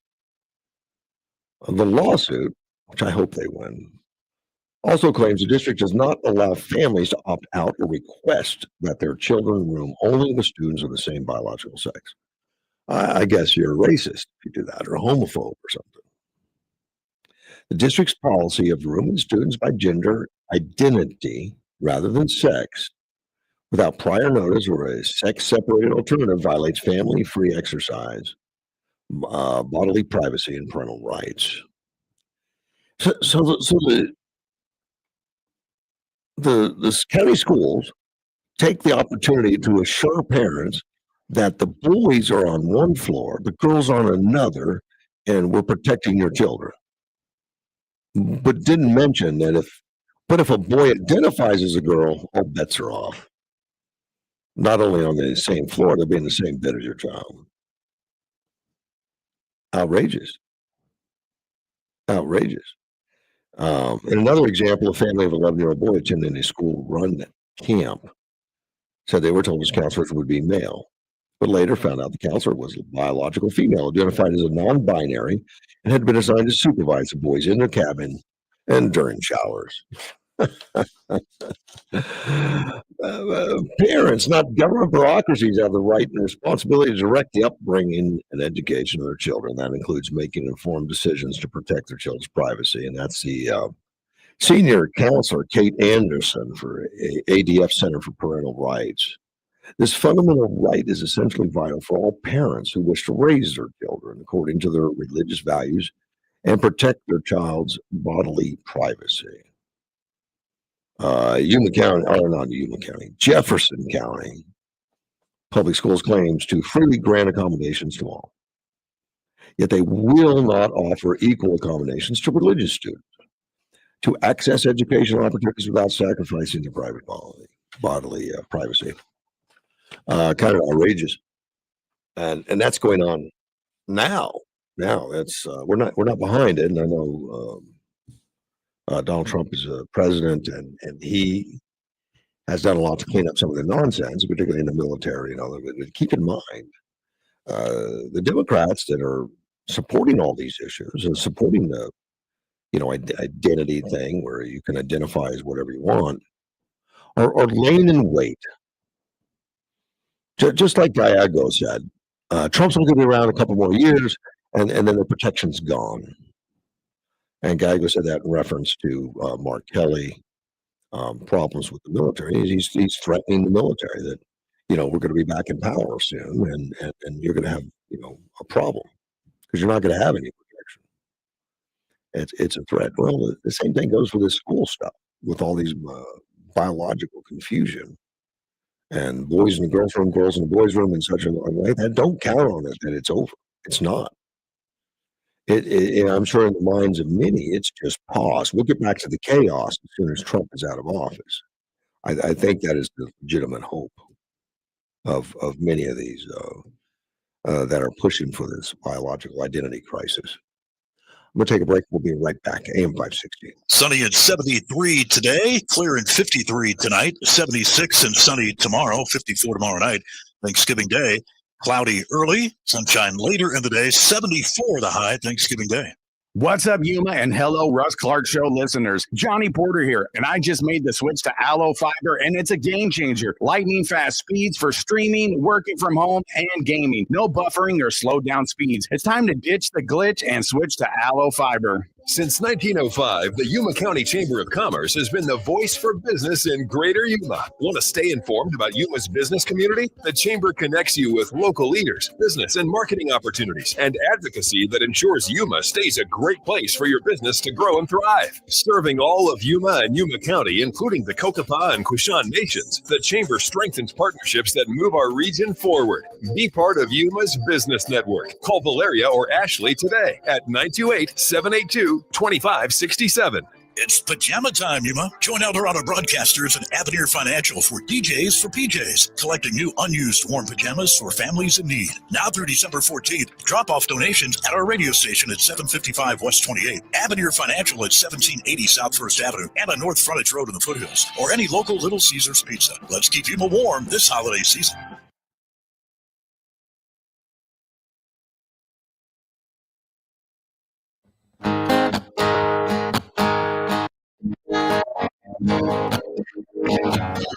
There's a man in D.C. He stands 6'3". He's fighting for you. He's fighting for me.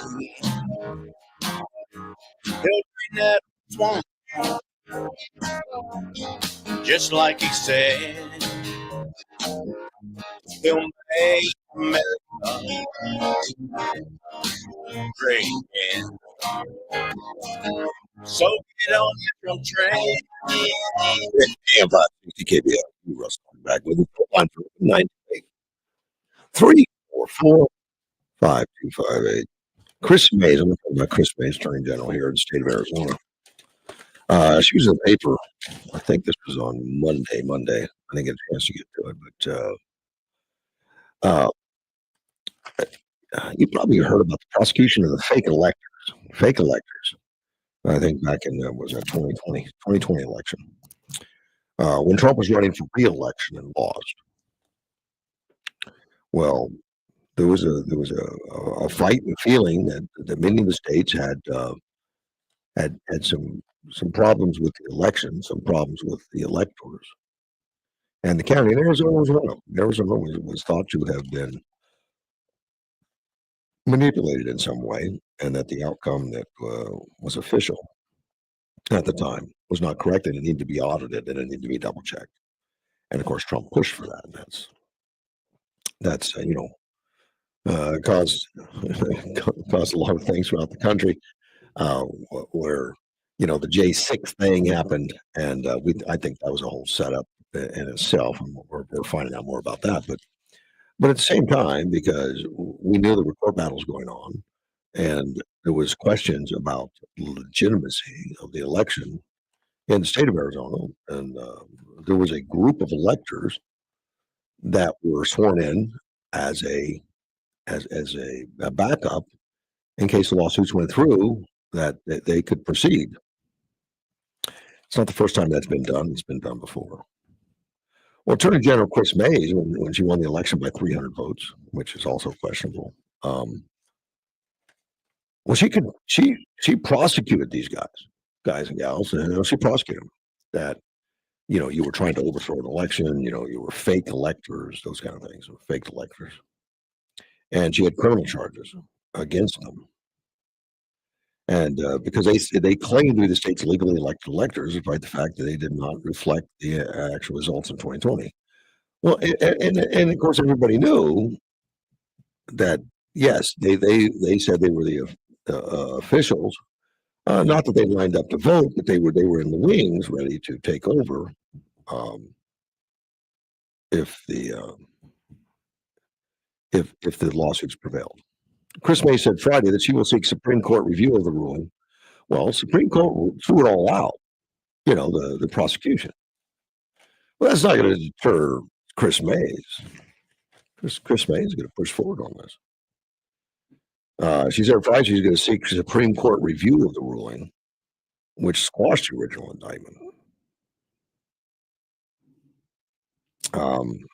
She said they did not. She said that those who signed a certificate saying that a majority of Arizonans voted for Donald Trump in 2020, they did not. But they also, 7 others in the Trump orbit, including several attorneys and Trump chief of staff, which they were also indicted, all of them, attorneys, chief of staff, and all that. From their first term as president, also will not face the same felony charges as fraud, conspiracy, and forgery. Trump himself was never charged, but named as a co-conspiracy. According to Mays, that it was a scheme to undermine the results of the 2020 election by creating enough doubt in the results of Arizona and other battleground states by submitting paperwork claiming they were legal electors. And it was designed to get Mike Pence to put a halt to the verification, which is true. It was. And Pence could have, and he did not at the time. He chose not to, and he said he couldn't. He just had to prove it no matter what, which I disagree with. Because he was the one that had to approve it at the time as vice president. So the Supreme Court throws it all out, and she's reinstating it to continue. And that's where she spends her time, I guess. As an AG for Arizona is going after Republicans and suing the president on as many things as she can. And let me see, the key players in the case are lots of them. Here's the people she's after. And the electors, which would be Tyler Boyer, Nancy Cotty, James Hoffman, Anthony Kern, Jim Lehman, Robert Montgomery. A lot of these are all have been on Republican committees, senators and representatives and stuff like that. Samuel Moorhead, Lorraine Pellegrino, Greg Safston, Kelly Ward, former state senator and chair of the Republican Party, and Michael Ward, the husband, which he's a political activist. But they also went after attorneys, Christina Bobb, John Eastman, Jenna Ellis, Boris, I'm not going to get the last name, Rudy Giuliani, Mark Meadows, and Mike Roman. It's not going to stop until, and I guess until she loses again. And I don't know how much money the state of Arizona is spending, our tax dollars, to do these kind of nonsensical things, to disrupt lives and disrupt all that stuff. But she has to convince the high court to reinstore the original indictment, which many in this article are saying that's a long shot at best. Maricopa County Superior Court Judge Sam Myers threw out the original indictment against all 18 earlier this year. He concluded the grand jurors were not provided with a key piece of information that could have backed up their claim that there was no intent to defraud anyone, because the 1887 Federal Electoral Count Act actually addresses the possibility of competing electors from a state and how the Congress must handle them. And the contention of the electors and those indicted with them was the result in Arizona were not clear. There were actually a legal challenge. They were simply submitting a GOP slate to Congress should it turn out that Biden actually lost. I thought that's pretty simple, pretty cut and dry. Chris May thinks it's a criminal case.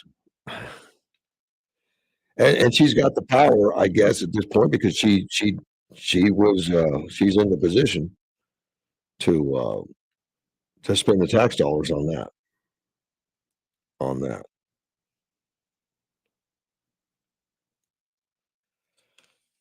Well, we'll see where that goes. I don't think it's going to work well for her.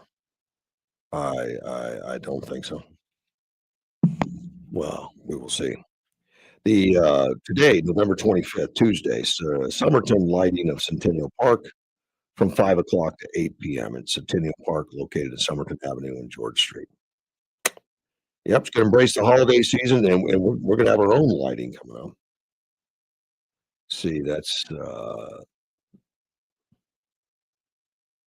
I guess that's coming next week. No, it's coming this week. It's coming Saturday. It's coming Saturday, and I'll get to that. But the one tonight is going to be in Somerton, the Christmas tree and water tower entertainment, live music, performances, and all that. Gingerbread houses, pictures with Santa. 5 to 8 p.m. 5 to 8 p.m. tonight in Somerton. Now for Yuma, the Kim and Betty Borland holiday pageant and lighting ceremony will begin at 6:30 p.m.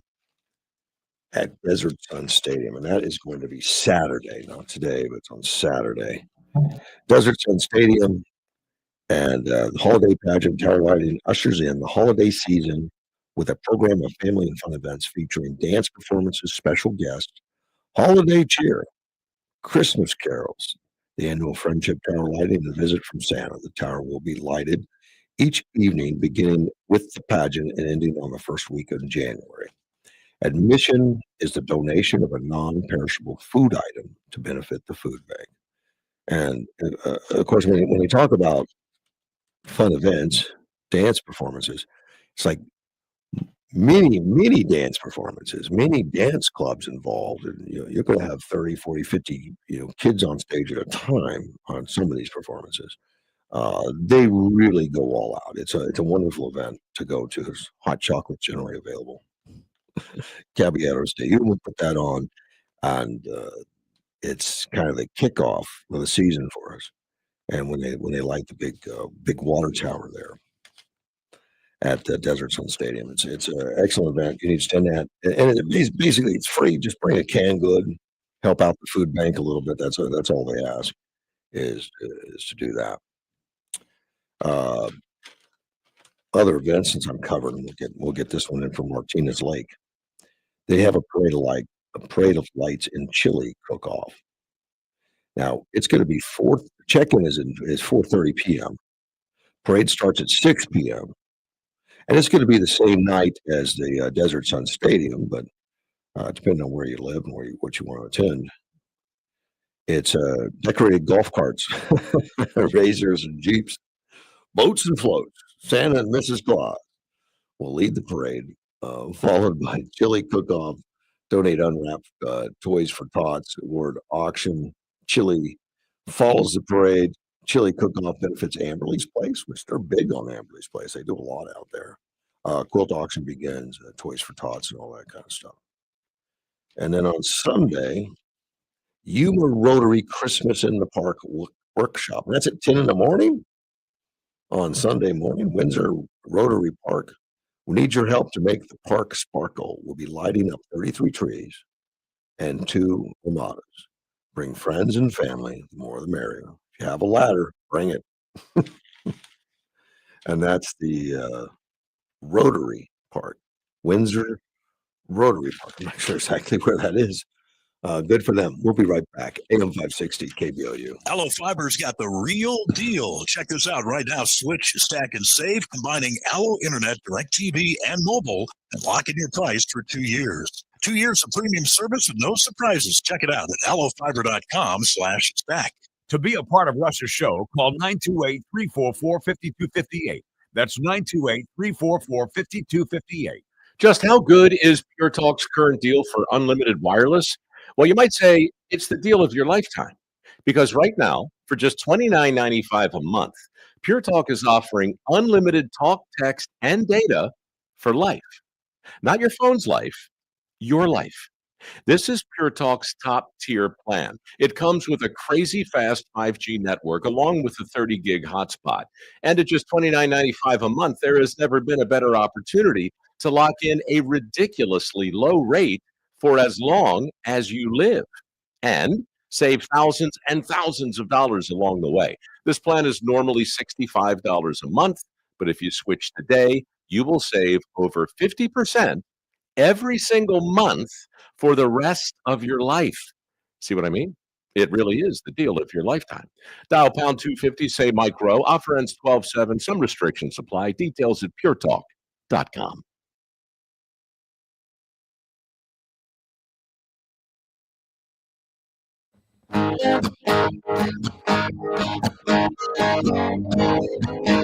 AM 560 KBLU, Russ Clark back with you. Phone lines are open and ringing. Let me take that. You're on the air. Hey, Russ, it's Jesse. How you doing? Good morning. You're doing well, Jesse. Good morning. Hey, I don't know if I haven't had a chance to hear if you talked about Ruben Gallego and Senator Mark Kelly. A little bit. What do you have to add? Well, I feel a little bit insulted and hurt at my core because this argument that Senator Kelly, and make no mistake about it, he started it. There was no illegal orders. He started this debate too, and I really believe it oozes contempt and hate. He does have a visceral hate. When I see his eyes, he could be 10,000 miles away. You could feel the contempt he has for conservative people, him and his wife. And he divided this country. And now at the kitchen table, when you bring up Mark Kelly, you will have half of the country hating the other half of the country. And I really believe he did this on purpose to divide our country. Yeah. And he was one to say, I mean, it was done in a video. It was not an off the cuff remark or anything. They planned it. They wrote it out. And think about it. They're no class. They're like 305, no class. When the Senate is called the greatest deliberative body in the world. That's what we know it, and that's the tradition. It's not true, but it's the tradition we Americans espouse the Senate to be.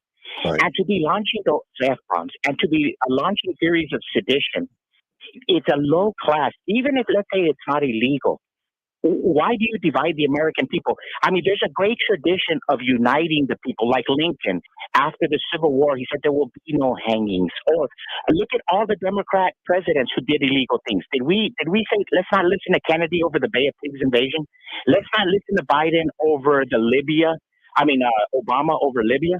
Right. And on and on. Or what about the Japanese internment in Japan? I mean, here in the United States, Japanese citizens in internment camps. Did we say, hey, Roosevelt is illegal, let's not listen to him? Right. We never did that. No Republican ever did that. We had our disagreements and we debated, but we didn't divide our great beloved nation. Well, the Department of War is now looking at maybe reinstating him so they can take him to a tribunal, military. Yeah. You think you okay? No, because his hate I would say, pardon him, and let him live in shame, like Lincoln did with the soldiers that did insurrection, or with Benedict Arnold. Let him live in shame. Let him live in shame. And you know what? This gentleman hates us so much, he will never apologize or say, you know what? Maybe I misspoke. There's no temperance in hate. No, he won't. He won't apologize. In fact, he's kind of doubling down, man. I appreciate the call. Thank you, sir. Thank you. Bye-bye. That was Jesse with his 2 cents and common sense. And I like his analogy back to some things that we've done in this country that were, looked at now as like we shouldn't have done that, like the Japanese internment stuff. But nobody came out and wanted to crucify Roosevelt for it at the time. And Trump hasn't even done anything illegal. I mean, they can't even state what was illegal. They just trying to persuade the public that it could be, trying to persuade the public to not listen to him and to tarnish him. And I know politics is rough, politics is terrible, but this crosses the line. Let's take a phone call. You're on the air. Good morning. Good morning. I'll add something to Jesse. Take that sucker out of the office and have a special election and put somebody new in there. Show the world that we're not going to tolerate his BS. Everybody talks about what they're going to do and nothing's going to happen. Well, Right now, they're talking about a military tribunal. I hope that does happen. Well, I mean, the military tribunal should happen and should go through, but he should be removed from office. Yeah. I mean, that's just wrong. What is this insurgency that we went on for the last 10 years? With our president supposedly that he enticed everybody to go into the White House. Yeah. Take him out. Remove him right now. Censor him and say, you know what? From this moment on, until we figure it out, until we get our votes, you're done, buddy. Get out of the office. Don't even take your stuff with you. You're gone. Let's put some balls into our decision making instead of talk. For the last year, all we've heard is talk. D.O. Dodge came in, did all this stuff. Talk. We don't hear of any work going to recapture our money from the Clintons and from all these people that took money illegally. No, we found it out. We talked about it. And that just irritates Americans more and more and more that, oh, it's in your face. Yeah, now we threw it out there. It did happen. But it'll be 20 years from now before we go after them. Yeah. You know, you go out and break the law in Yuma, and guess what? They'll pick you up. They'll take you to the jail. They'll book you. They'll charge you, and they'll release you. But the shame's already there what you did. That's what should happen with this guy. Well, to expel him from office takes a 2/3 vote to Congress. I mean, the Senate. Senate would have to vote 2/3. Okay. To take 67, you think you'll get 67 to have him ousted? You may not, but I'll tell you what, real quickly, the Senate race is coming up, and we just need to mark down who we're going to get in there. That's why it's so important to work every state, to work every precinct, to get the right people in there. But we need to start showing that we're done as Americans. We're not going to take this crap. I hope so, and I think if the military tribunal happens and he's found guilty of something, maybe that would push the Senate to actually do it. But to get the Democrats, which will just circle the wagons, other than Fetterman, I don't think there's a chance of getting them over. But who knows? Maybe it'll happen. Well, sometimes there's a lot of times we think there's no chance of doing it. We take that chance when we go into business. Do we have a chance of making it or not? It's a throw up, and you got to put all your work into it to make it successful, right? Yeah. So let's not give up. Let's go after him. Try to do it. Try to get the 67 votes you need. Put the pressure on there, because I think the other Democrats will fall in and say, hey, you know what? They're going to go after him. Am I next? You know, we need to put the pressure. Americans need to put the pressure. You know what? We're not going to stand for this. They do. I think if the Department of War does something, I think there's a better chance. But we'll see. We'll see what happens. I don't think Gallardo's going to vote to have him out. He's already showed his colors. He's defending him to the hilt. Well, he showed his colors when he was running for office, telling us that he was a great father and a great this and that, and he was divorcing his wife and cheating on somebody else. That's a great man to elect in office with great, wonderful family values. Yeah. You know, I mean, come on, really? Is that what we're doing? We're putting, and I don't like to ever go dig into somebody's closet, but you know what? If that's the tendency where you're going to be at, if you can't represent your district and be a moral individual with good family values, and more so, great American values. Yeah. That you value the country that you live in. That's why I don't believe in the dual citizens crap. Gary Snyder used to fly around with a Mexican flag and his little American flag. Either you stand for the American flag or get the hell. You want to fly some other country's flag? Move back to that country. It's so wonderful. Yeah, I don't like to see the Mexican flag. This is America. Absolutely. This is America. And the only place that flag should fly because of protocol is a Mexican, consulate office or whatever. Sure. They fly it. And that, as we fly our flags, probably in other countries where we have our consulate and what have you not. But embassies, consulates. I don't. If you think that is so beautiful, then you go back over there and you live and make your living over there. Mm-hmm. But don't come over here and bring your stuff from over there. I mean, listen, I'm mixed. I'm very, very proud of my heritage, but I'm an American first and foremost. Absolutely. Appreciate the call, man. Anyways, Thanks. have a good day. All right, bye-bye. With that, I need to take a break. It is 8 o'clock. AM 560, KBLU.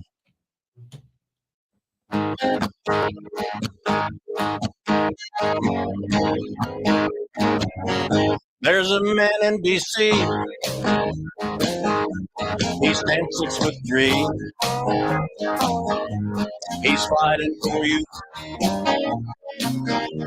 He's fighting for me.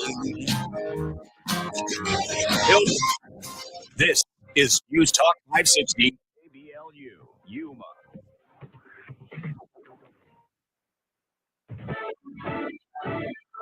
Look back at the economy.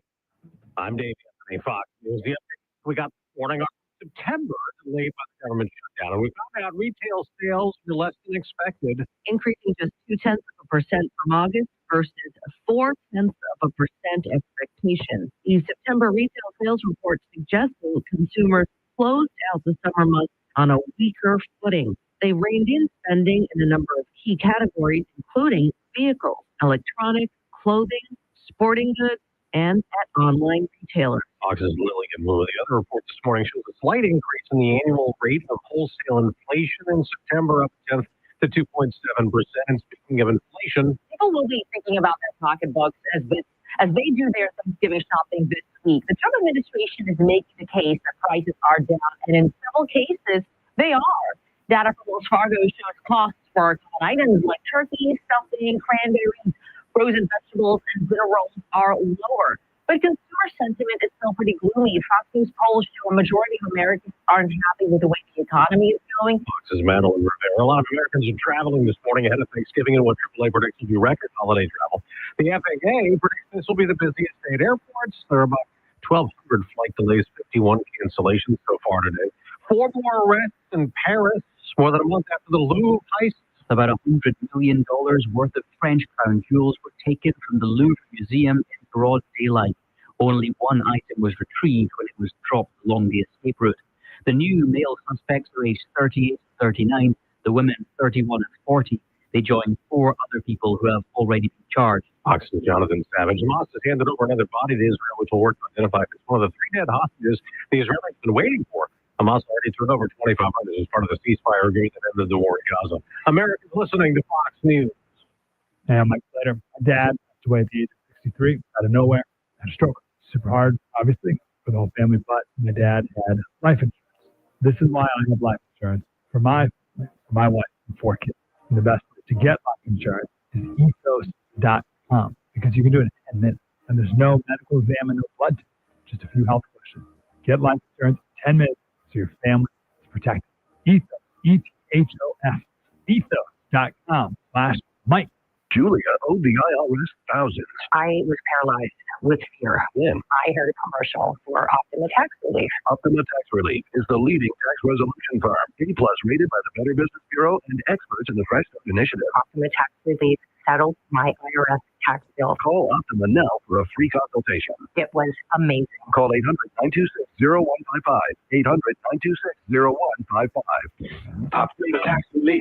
Visit OptimaTaxRelief.com. Good morning, News 11 Information Desk. I'm Danielle Burke-North. The city of Yuma is bringing new improvements to one local park. Kennedy Skate Park, one of Yuma's most popular recreation spots for skaters and BMX riders, will temporarily close on December 8th for a full rebuild. The park will reopen next year. It'll undergo demolition and reconstruction to ensure long-term durability and quality for years to come. These improvements will take place at no cost to the city. Plus, Avenir Financial donated 125,000 meals to the Yuma Community Food Bank. The food bank says $1 equals 5 meals, and Avenir made sure to do their part. They say with the recent government shutdown, SNAP recipient benefits on hold, and the holiday season, they want to get back to the community. Today will be the last day to pick up a Thanksgiving meal from the food bank because they'll be closed for the rest of the week. Join us at the TV side of News 11 every weekday at 5, 6, and 10 for all your local news, weather, and sports. I'm Danielle Burke-North.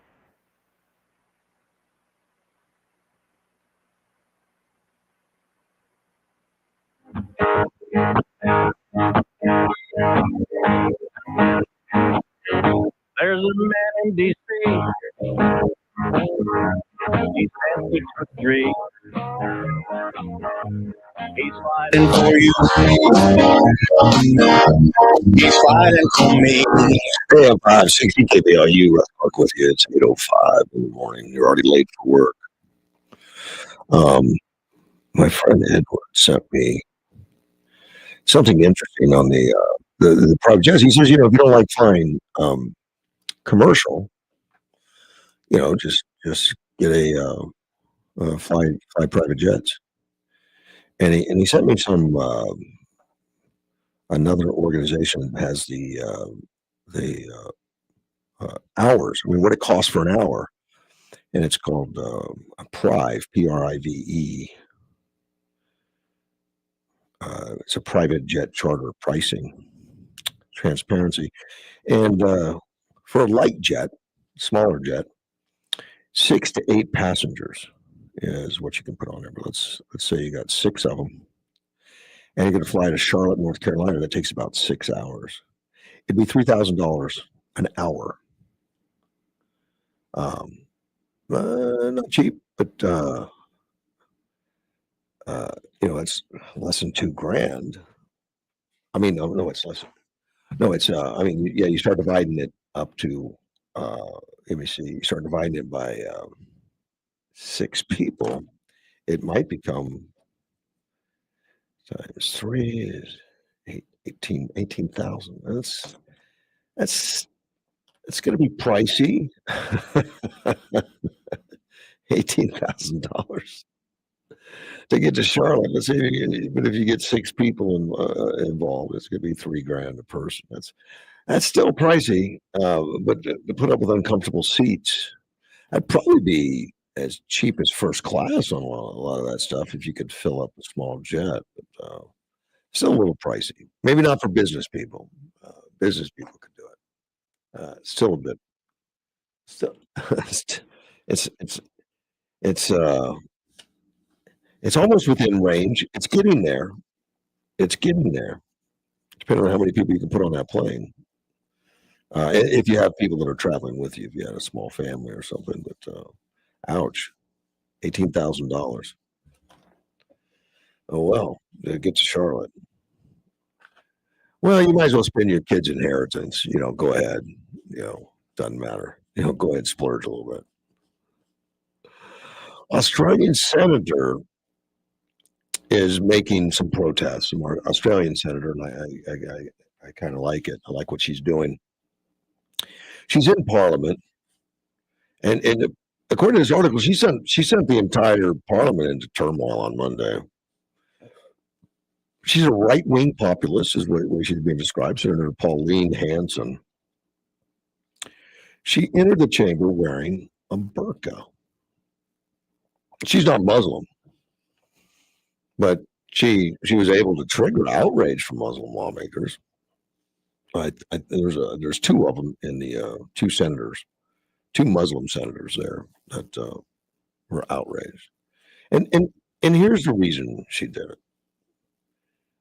She's anti-immigration, actually. She thinks it's hurting Australia. Australia's tough to immigrate to. Australia's not easy. I mean, I had when I worked for Napa corporate, there was an Australian trying to coax me into moving to Australia to run their distribution centers. But the problem was I was married and it was hard to get a wife in.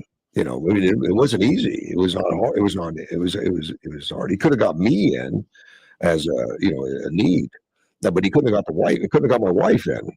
So I had to think about that. Okay, I didn't take the job. But her coming into that full face covering, all that, and she was denied permission to introduce her bill to seek a ban burqas. That's what you want to do, is put a bill in to seek to ban burqas. And she's in a minority party. She's not in a majority party. Let me take a phone call. You're on the air. Good morning, Russ. This is Veteran Dave. Hey, Veteran Dave. Good morning, sir.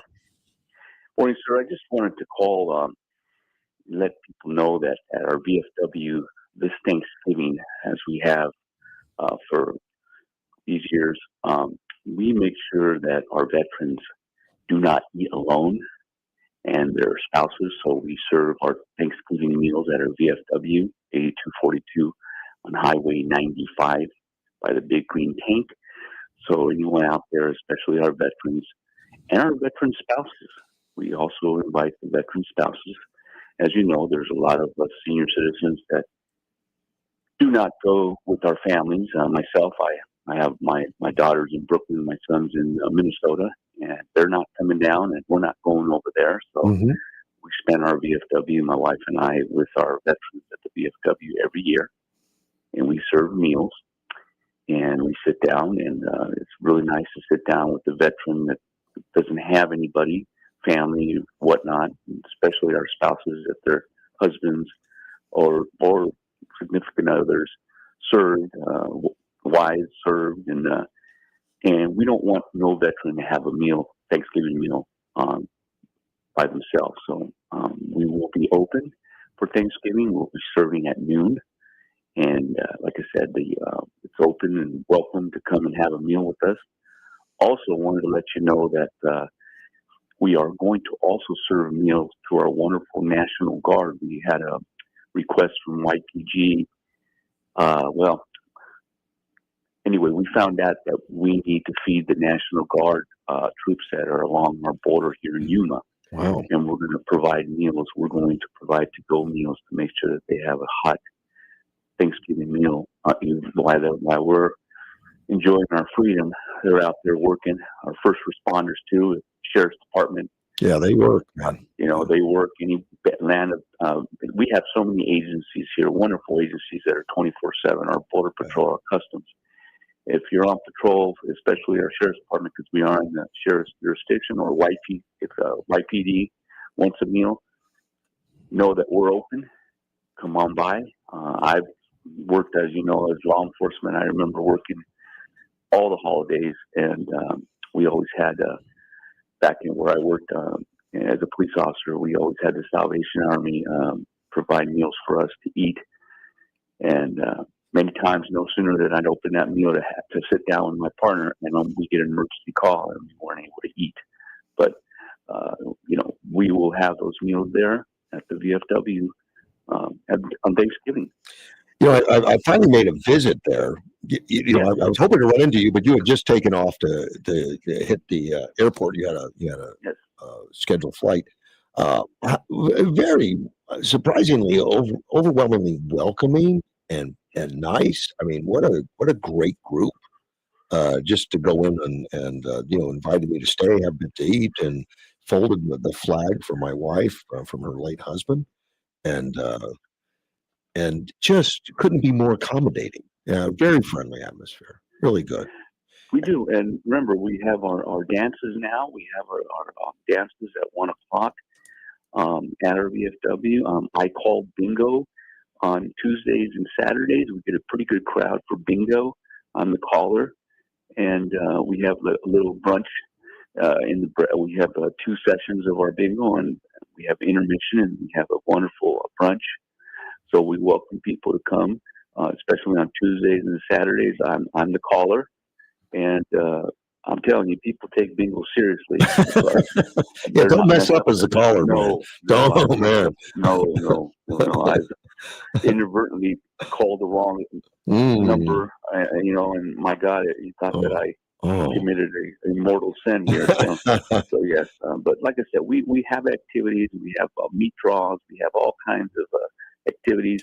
But Sundays and at 1, we have the our live music there, and during the week, again, we have wonderful dances, and we're starting to get our wonderful winter visitors coming out and dancing. It's country music. It's beautiful, and like I said, we also have a furnace in our canopy patio.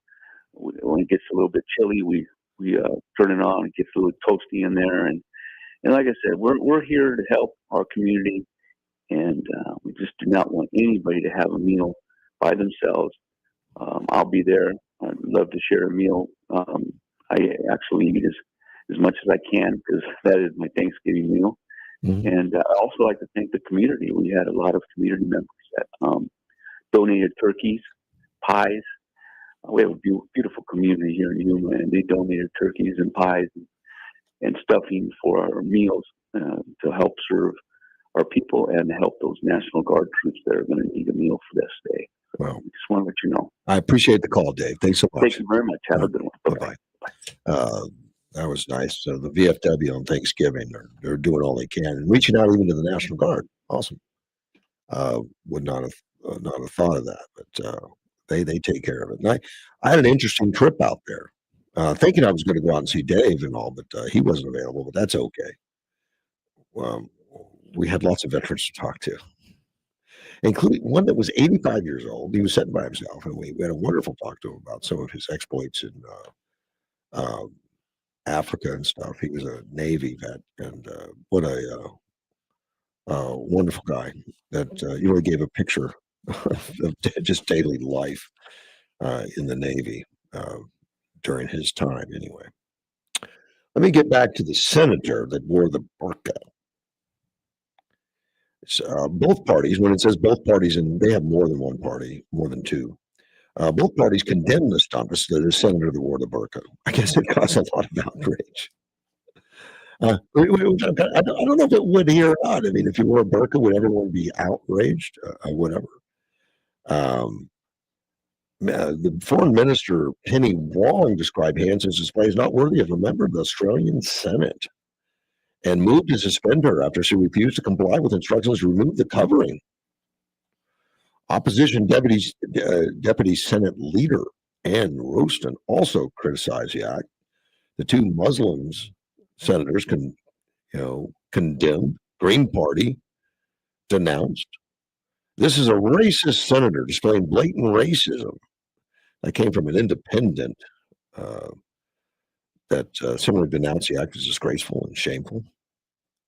Marked the second time Hanson's worn the burqa in Parliament. The 71-year-old senator did so first time in 2017 after a long time campaign against Islamic dress. She spent decades opposing immigration from Asia and criticizing Australia's multicultural policies, positions that helped launch her political career in 1990.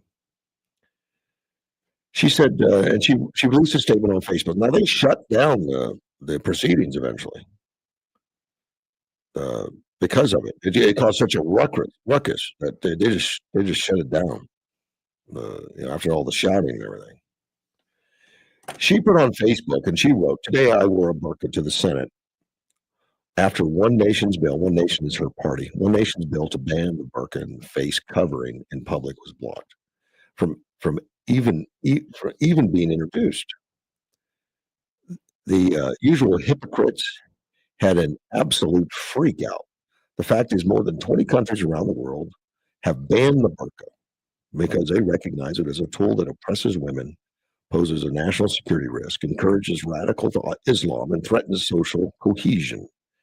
If these hypocrites don't want me to wear a burqa, they can always support my ban." Well, and that's interesting. She's trying to get the burqa banned. They won't even do a vote. They won't hear it.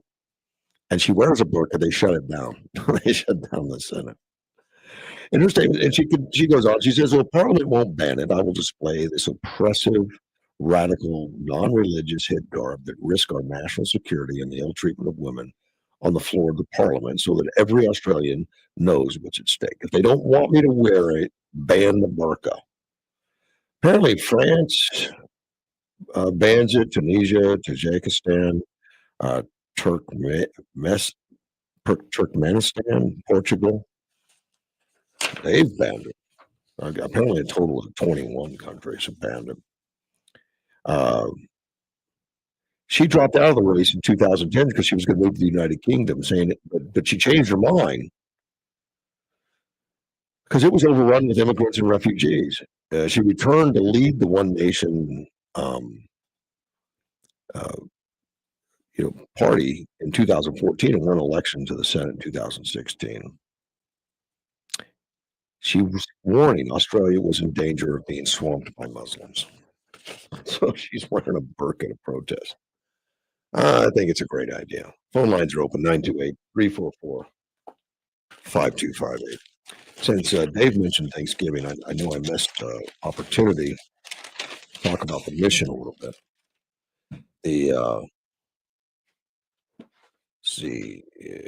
Tuesday, November 25th, Crossroads Mission starts its 3 days of Thanksgiving, which they do every year. And it's from 11 to 1. It's and I know they've asked for 1,000 turkeys. I probably got them all, and a lot of help because they want to feed as many people as possible. And they also need drivers at times. They need volunteers at the Crossroads missions to help out, which you can notify them. They have a website, crossroadsmission.org. And they do it today. They do it again on Wednesday, and then of course on Thursday, Thanksgiving. They'll they'll continue that Crossroads mission deal.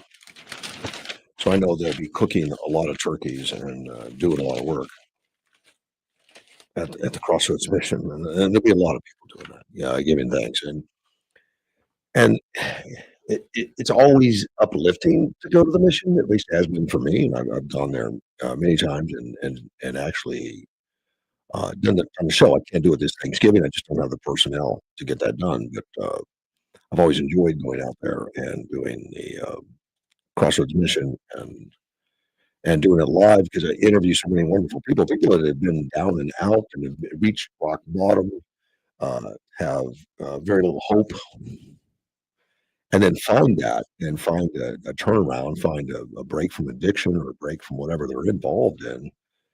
And a lot of them end up wanting to help others after they find a pathway to being productive. A lot of the staff at the Crossroad at one time were saved by the Crossroads. And it's a wonderful program, wonderful deal. If you get a chance to get out there and help, it's greatly appreciated. The Ukraine and Russia deal has been going on for 3 years.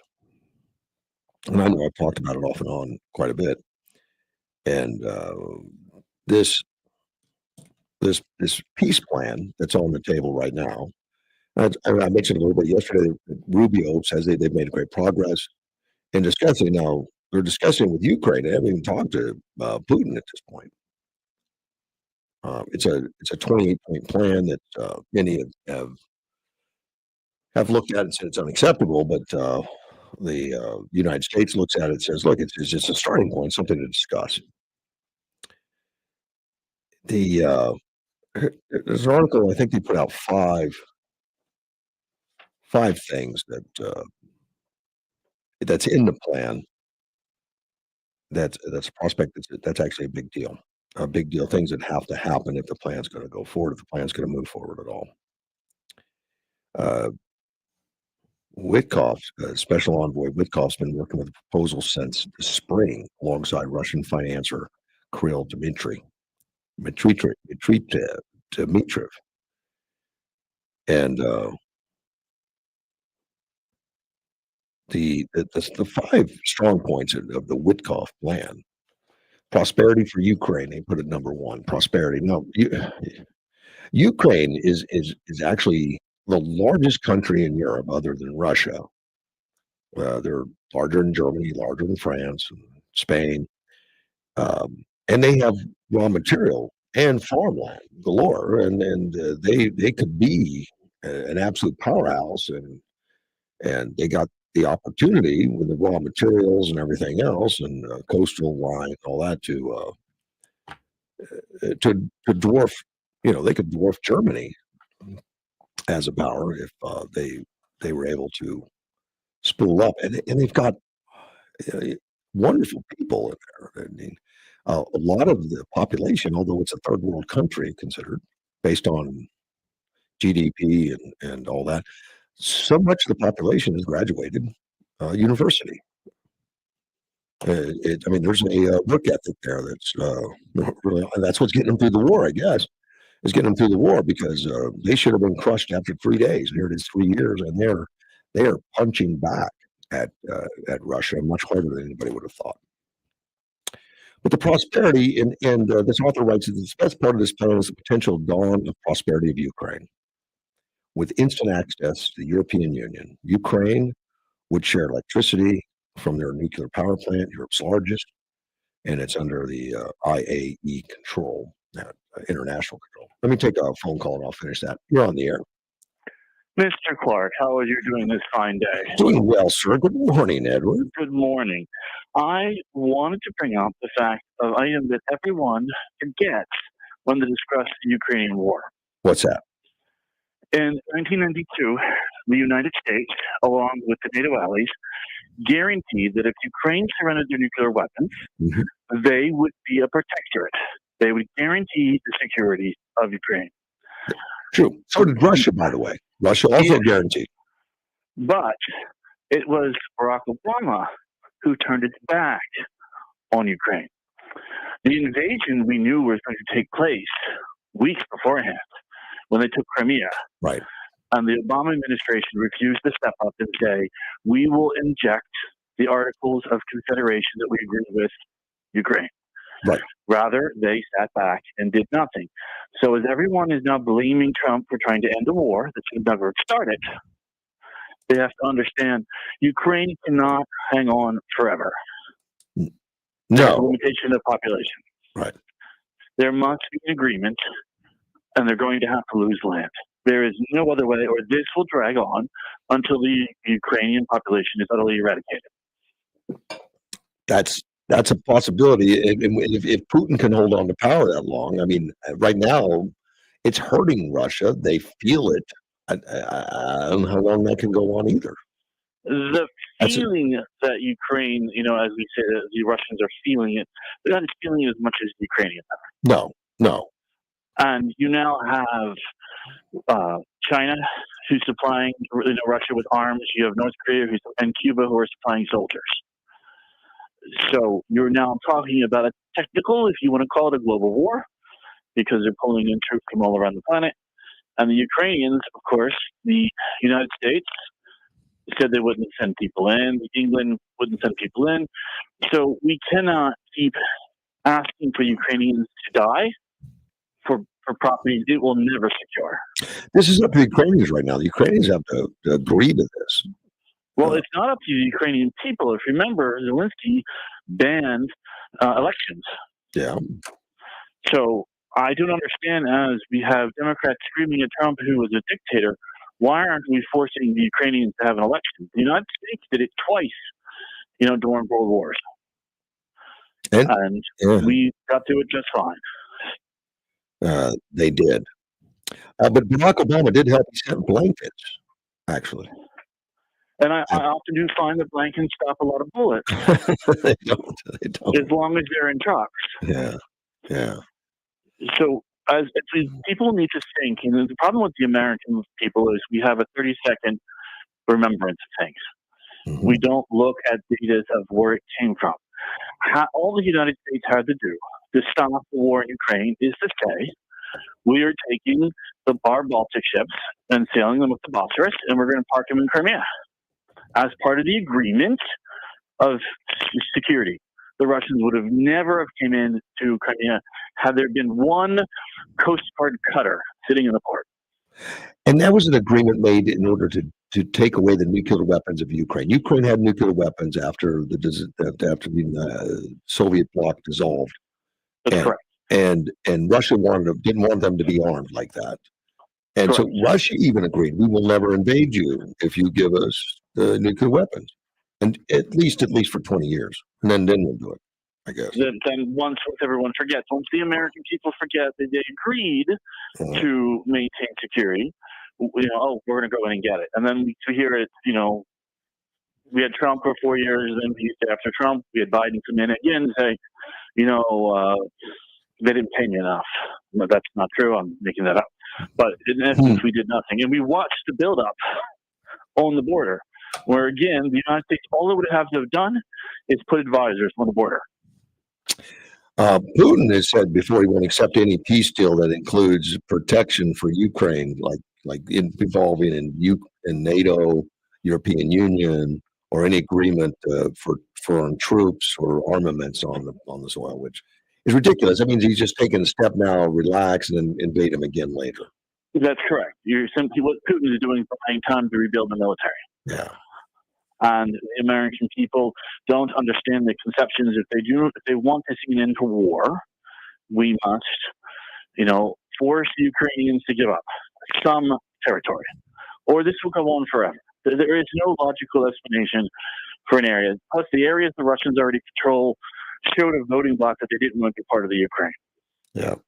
And to simply have endless people dying on both sides makes no economic or even moral or ethical conceptions to say, yes, I'll continue to fund this. But the war will never stop, even if it pauses right now. It'll never stop unless the West agree to protect Ukraine and could do so. And that's what Putin is wanting to fight more than anything.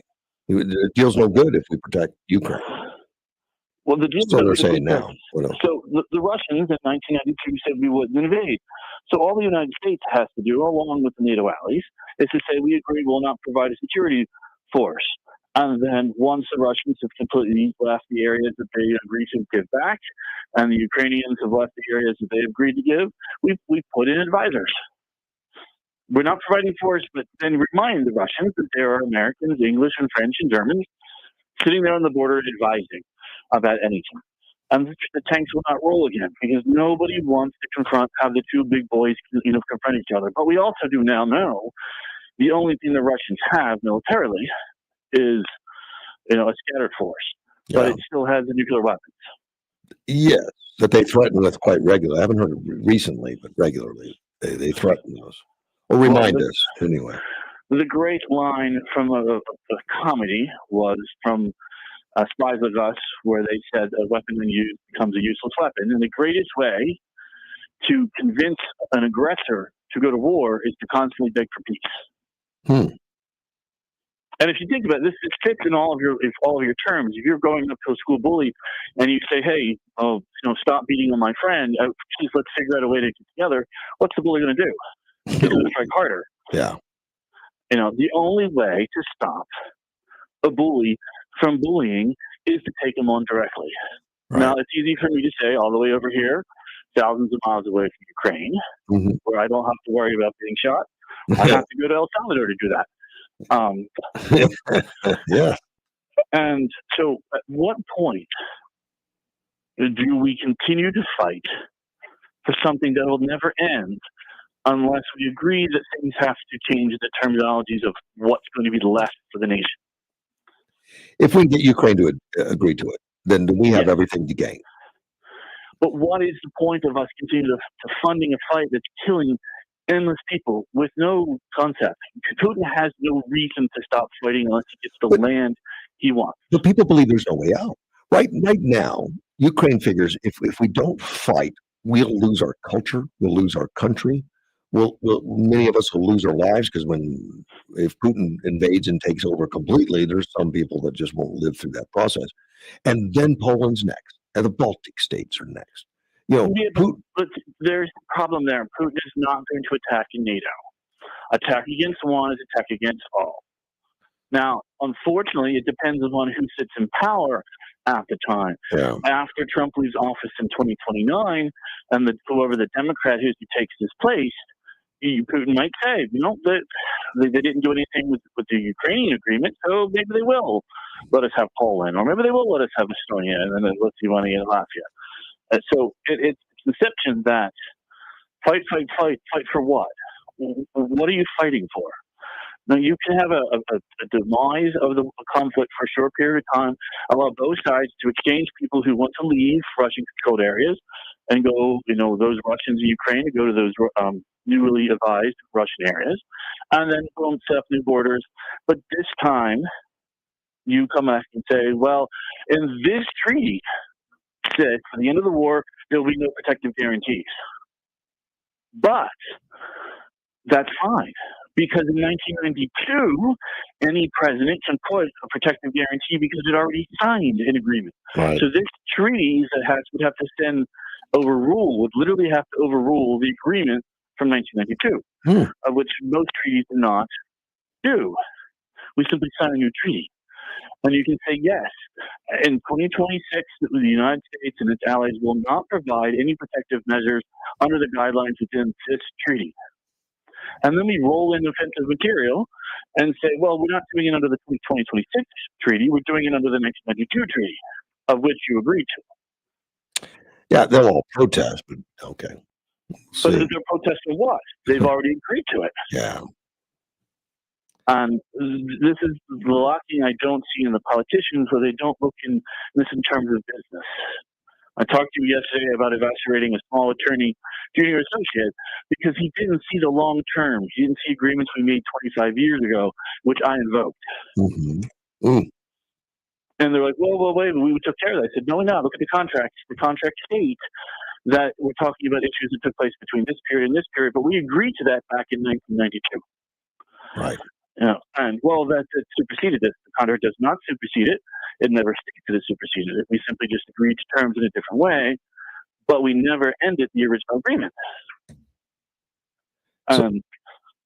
Does that attorney still work for you? He was outside counsel. Okay.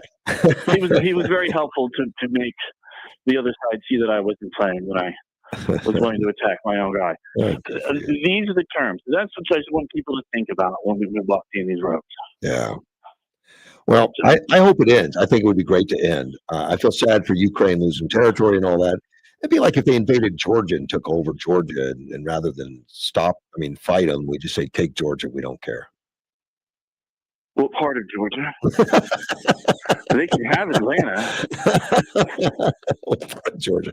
I just said that because I know you went to school in Georgia and you have family. I did. Yeah, no. But I'm saying what part of Georgia. No, they're not saying take over all of Ukraine. They're only saying sections. So if they want to have Atlanta, they want to have Rome, no problem. Take that. Okay. All right. Have a good day, you, sir. sir. If I don't talk to you, happy Thanksgiving. You too, Cheers. man. Bye-bye. Bye. That was my fact checker, Edward. We'll be right back. AM 560 KBOU. Sunny and 73 today, clear and 53 tonight, 76 and sunny tomorrow, 54 tomorrow night, Thanksgiving Day. Cloudy early, sunshine later in the day, 74 the high Thanksgiving Day. There's no place like home for the holidays, so make yours shine with Dream Luxe Remodeling. From spa-like bathrooms to stunning energy-efficient windows and doors, Dream Luxe brings you affordable luxury without the stress. Beautiful, grout-free showers, energy-saving windows, and top-quality products from Kohler, Delta, and Anderson. Schedule your free consultation today at dreamlux.us or call 928-236-5694. Dream Luxe. Affordable, local, luxurious. Listen to KBLU from 8 to 9 every Monday morning to Life, Death, and the Law. Sean Garner and Adam Hansen discuss estate planning options. Learn how you can plan your estate using a will or trust to protect your family and secure your legacy. That's Life, Death, and the Law every Monday, 8 to 9 a.m. on 560 KBLU. When your home fills up with family, Allo Fiber makes sure that space is a happy place for everyone. Allo Fiber experts install it all, and full service means step-by-step support, guiding you through everything so you can stay connected to what matters, and the family can always feel at home. Put the game on, and don't worry about your Wi-Fi calling a timeout. Better TV and internet service is one connection away. Call Allo at 866-481-2556 or visit allofiber.com. As the nights get colder, some unit families are simply hoping for something warm to sleep in. This holiday season, El Dorado Broadcasters and Avenir Financial invite you to join DJs for PJs, a pajama drive, bringing comfort to those who need it most. Please donate new, unused warm pajamas, any size, from baby to adult, now through December 14th. Drop them off at our station, Avenir Financial, or any local Little Caesars Pizza. Your gift will help local families through Amberley's Place and Arizona's Children Association, because sometimes a little warmth can mean the world.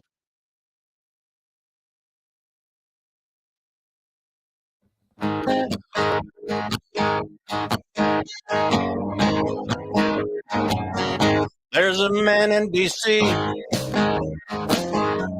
He stands 6'3". He's fighting for you. He's fighting for me. Hey, 60 KBLU, Russ Clark. I thought I had a caller, but lost it. The lines are open 928-344-5258. Getting back to Ukraine peace plan as it's laid out. Prosperity for Ukraine was number one on the list. I don't know if it's listed in importance or just for no reason. I mean, let me take that phone call. You're on the air. Hey, good morning, Russ. Well, good morning. A couple of things. I guess we'll start with the Ukraine. The Ukraine is an example of the Democrats' foreign policy when Democrats are in leadership. I agree.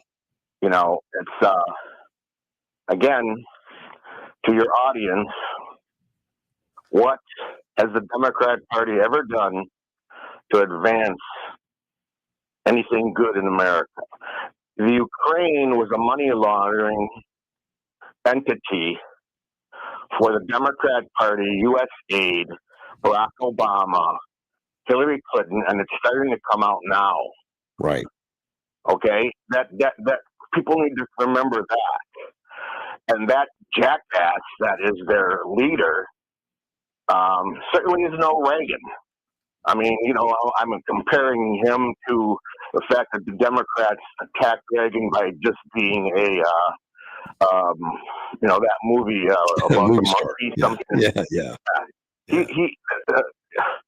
He is no Reagan, and he played with Hunter Biden. He played with the Bidens. He played with Obama.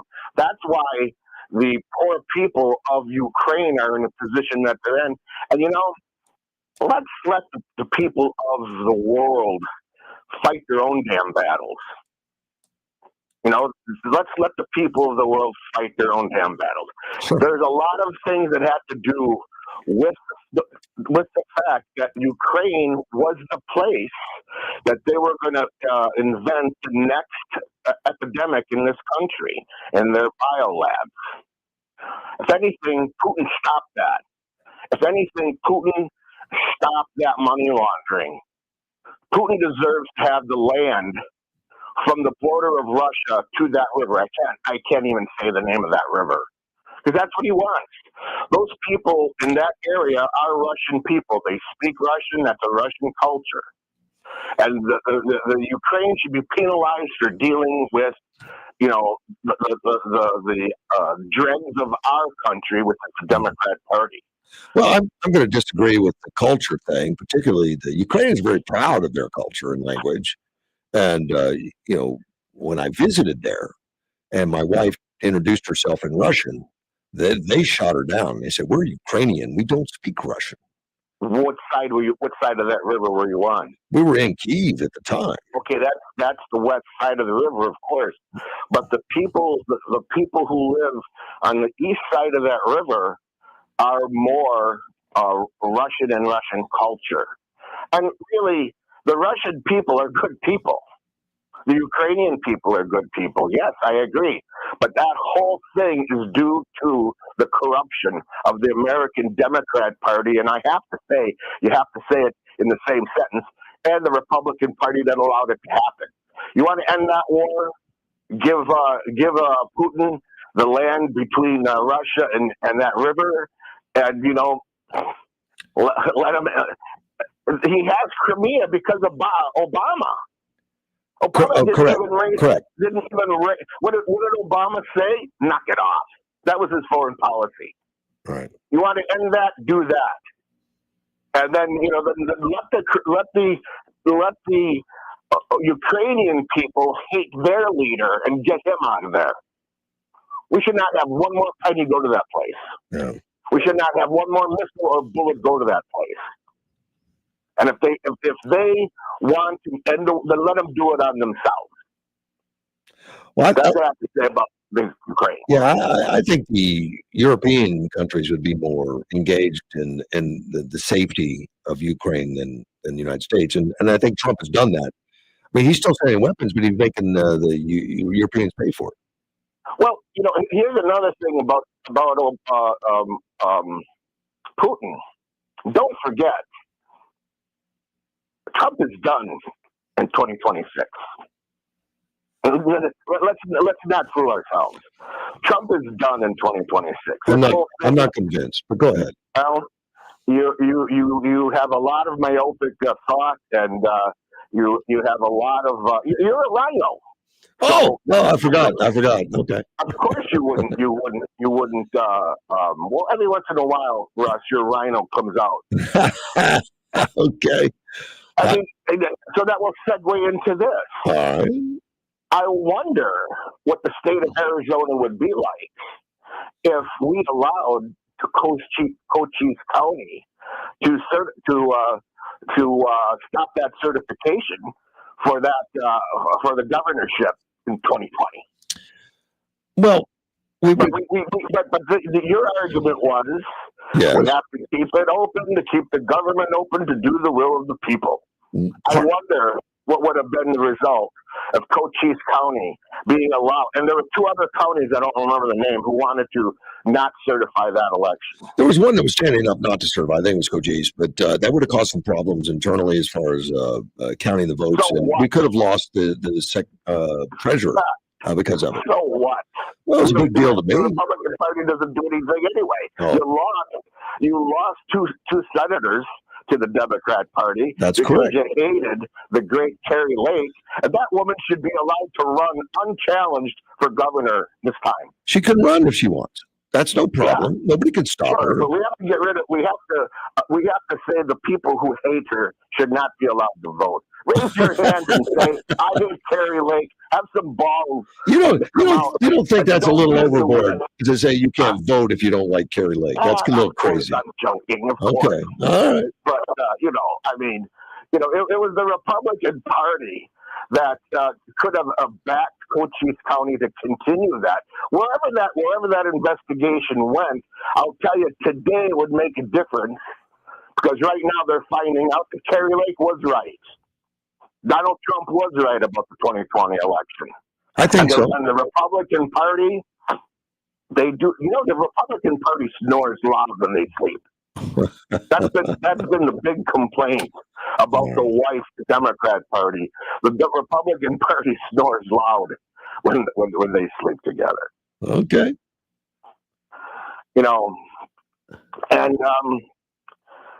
And that's my 2 cents. All right, buddy. The people sit there and they talk about Ukraine. They talk about Ukraine.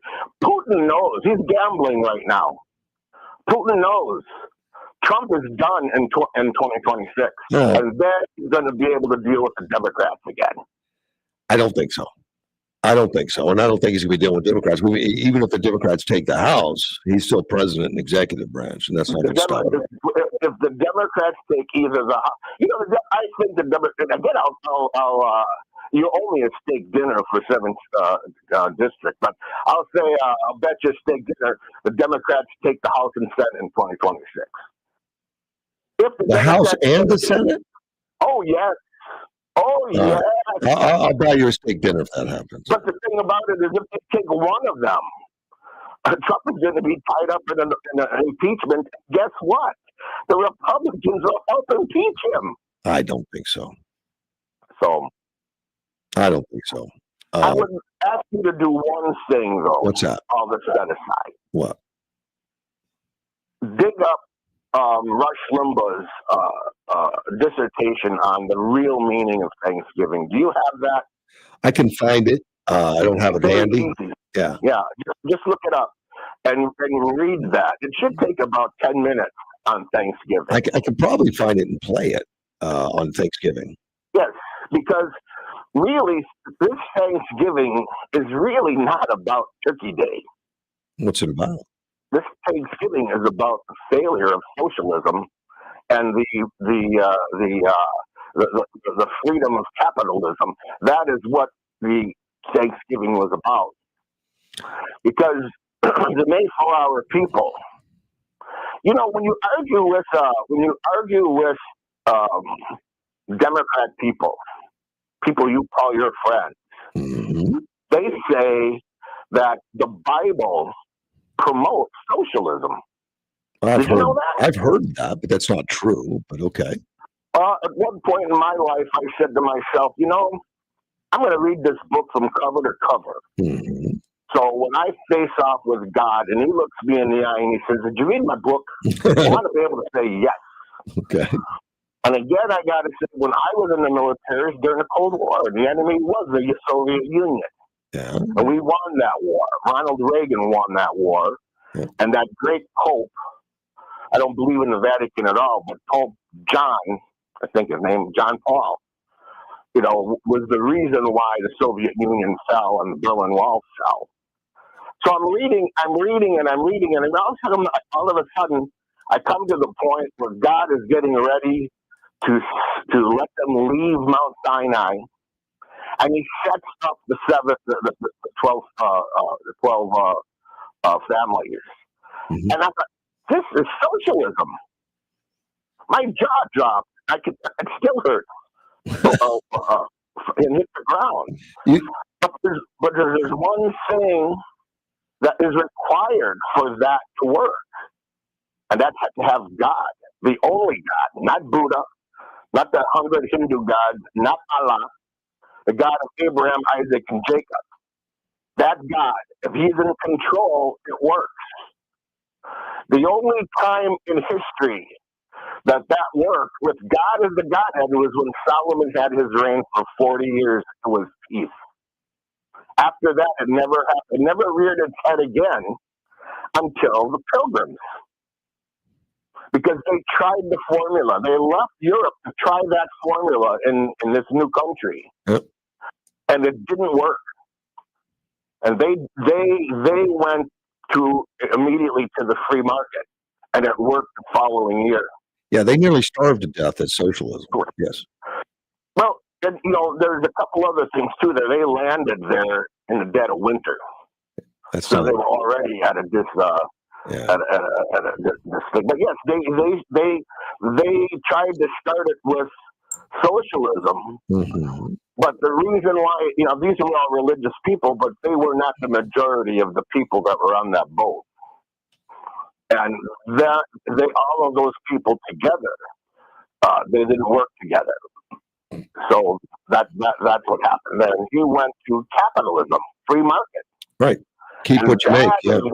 Right. That is what caused them to have the bounty, to cause them to celebrate Thanksgiving. That's the story of Thanksgiving, and that's the message of Rush Limbaugh. Most people don't know that story, but that's true. That's when they had plenty, when people got to keep what they produced. It's pretty simple program. They had more. They had more. Yeah. Than just that. Right. But the other thing too is all these people who think that the Indian helped those European people. Let me just say this: those people, while they lived in Europe, knew how to hunt, knew how to fish, knew how to make clothes, knew how to do work in the woods. So it wasn't the Indians that saved them. Now, Mark Levine has a book, and this is how you connect history.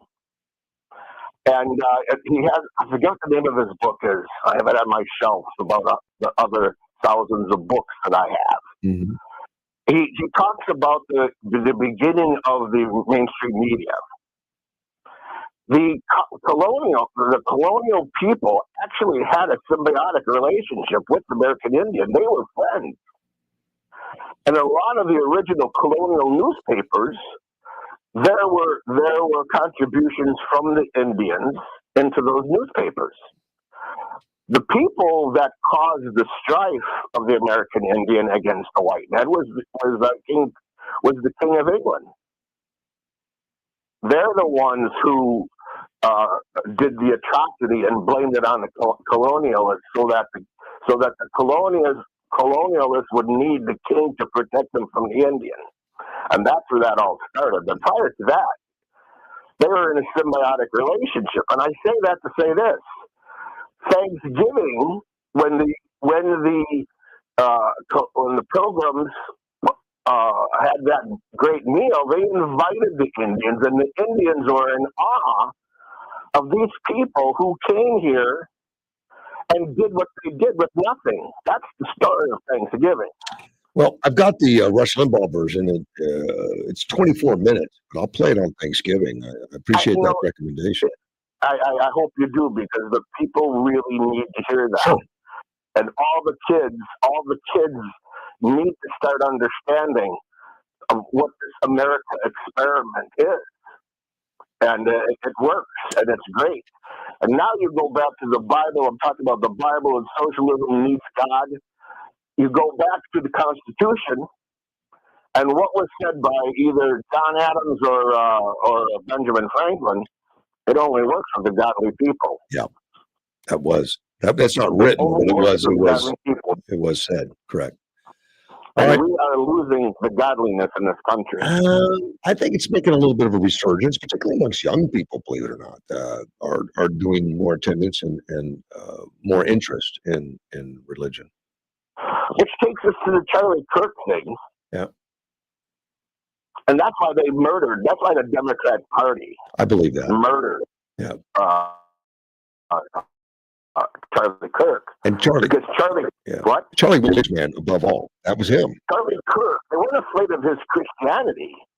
Because Democrats aren't afraid of Christians. Christians are cowards. They were afraid of, the Sunday going Christmas Easter Christians are cowards. They allowed the rainbow flag, God's covenant rainbow symbol to be taken over by the homos. They allowed prayer to be taken out of the schools and out of the institutions without a fight. So the Democrats aren't afraid of Christians. What they were afraid of with Charlie Kirk was he was promoting family. He was promoting having lots of children. He was promoting be fruitful and multiply. Where the Democrats are aborting and the Democrats are having same-sex marriage, they're totally destroying the fabric of family. Charlie Kirk was promoting that not by Christianity, but by having lots of children. And that's why they had to kill him. Because you know the statistic right now? No. Maybe Ed, is that his name? Edward. Yeah. Can check on this. The majority of our children are waiting to have sex until marriage. And the Democrats can't stand that.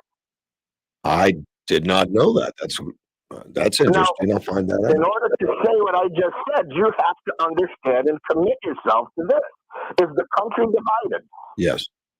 Well, of course you have to say yes. But you know the last time the country was divided 50-50? You have to add that caveat. You have to add that ratio when you say the country is divided. Last time the country was divided 50-50 was Nixon and Kennedy. The country is divided again today, but we are 90% and they are 10%, but they have the media and they have voter fraud. We outnumber them by a vast amount of numbers. And so when you find that statistic and yes, our children are, sex is not that big of, that is not paramount in their life. Wow. I'm running out of time. I have to run. Great call. I appreciate it. Happy Thanksgiving, and to your son, he's still sick, and your family. Thank you so much. You take care. Right. And I'm running out of time, and I've got to run this commercial. AM 560 KBLU. For 83 years, Avenir Financial has served this corner of Arizona that we call home, helping local individuals and families breathe a little easier and live a little freer. With checking accounts that keep up with your busy life, savings tools to help build your future, and flexible lending that makes more possible. All from a credit union that started right here in this community. We are Avenir Financial, 100% human, 100% your local credit union for 83 years. Insured by NCUA, Equal Opportunity Lender. Sprague Sports is Yuma's hunting and shooting headquarters, and Sprague's has been serving Yuma hunters and shooters for over 66 years. Today, we're in need of used guns. 1 gun, 10 guns, 100-gun collection, all are welcome and needed. We buy, sell, trade, and consign used guns 6 days a week and offer free appraisal. So stop by or call Sprague Sports today and let the friendly staff surprise you with how much your extra guns may be worth. Sprague sells thousands of used guns yearly and offers an exclusive lifetime warranty on all guns, a $100 value. So pick up the phone, get in the car, whatever it takes. You got used firearms? Sprague's is your place. Who knows what you're sitting on and who knows what it's worth? Let the fine folks at Sprague Sports help you figure it out. Used firearms at Sprague's. Sprague's, Yuma's hunting and shooting headquarters. Responsible gun ownership since 1956. Sprague's, 32nd Street, next to Lowe's. AM 560 KBLU. Russ Clark with you. Got a minute. 9 o'clock. I'm going to go. Thanks for the last caller. Some things I agree with on there. And I'm going to play Rush Limbaugh on Thanksgiving. It's a 24-minute tape on that. You'll find it interesting. It's been a while since I've listened to it. I'll be back tomorrow, though. That's going to be Wednesday. Thanksgiving is Thursday. So we're not going to play it tomorrow. We'll play it on. We'll definitely play it on Thanksgiving. I'll be back tomorrow, AM 560. Great again. So get on that Trump train. Ride proudly with him. He'll stand up for you. This is News Talk 560 KBLU.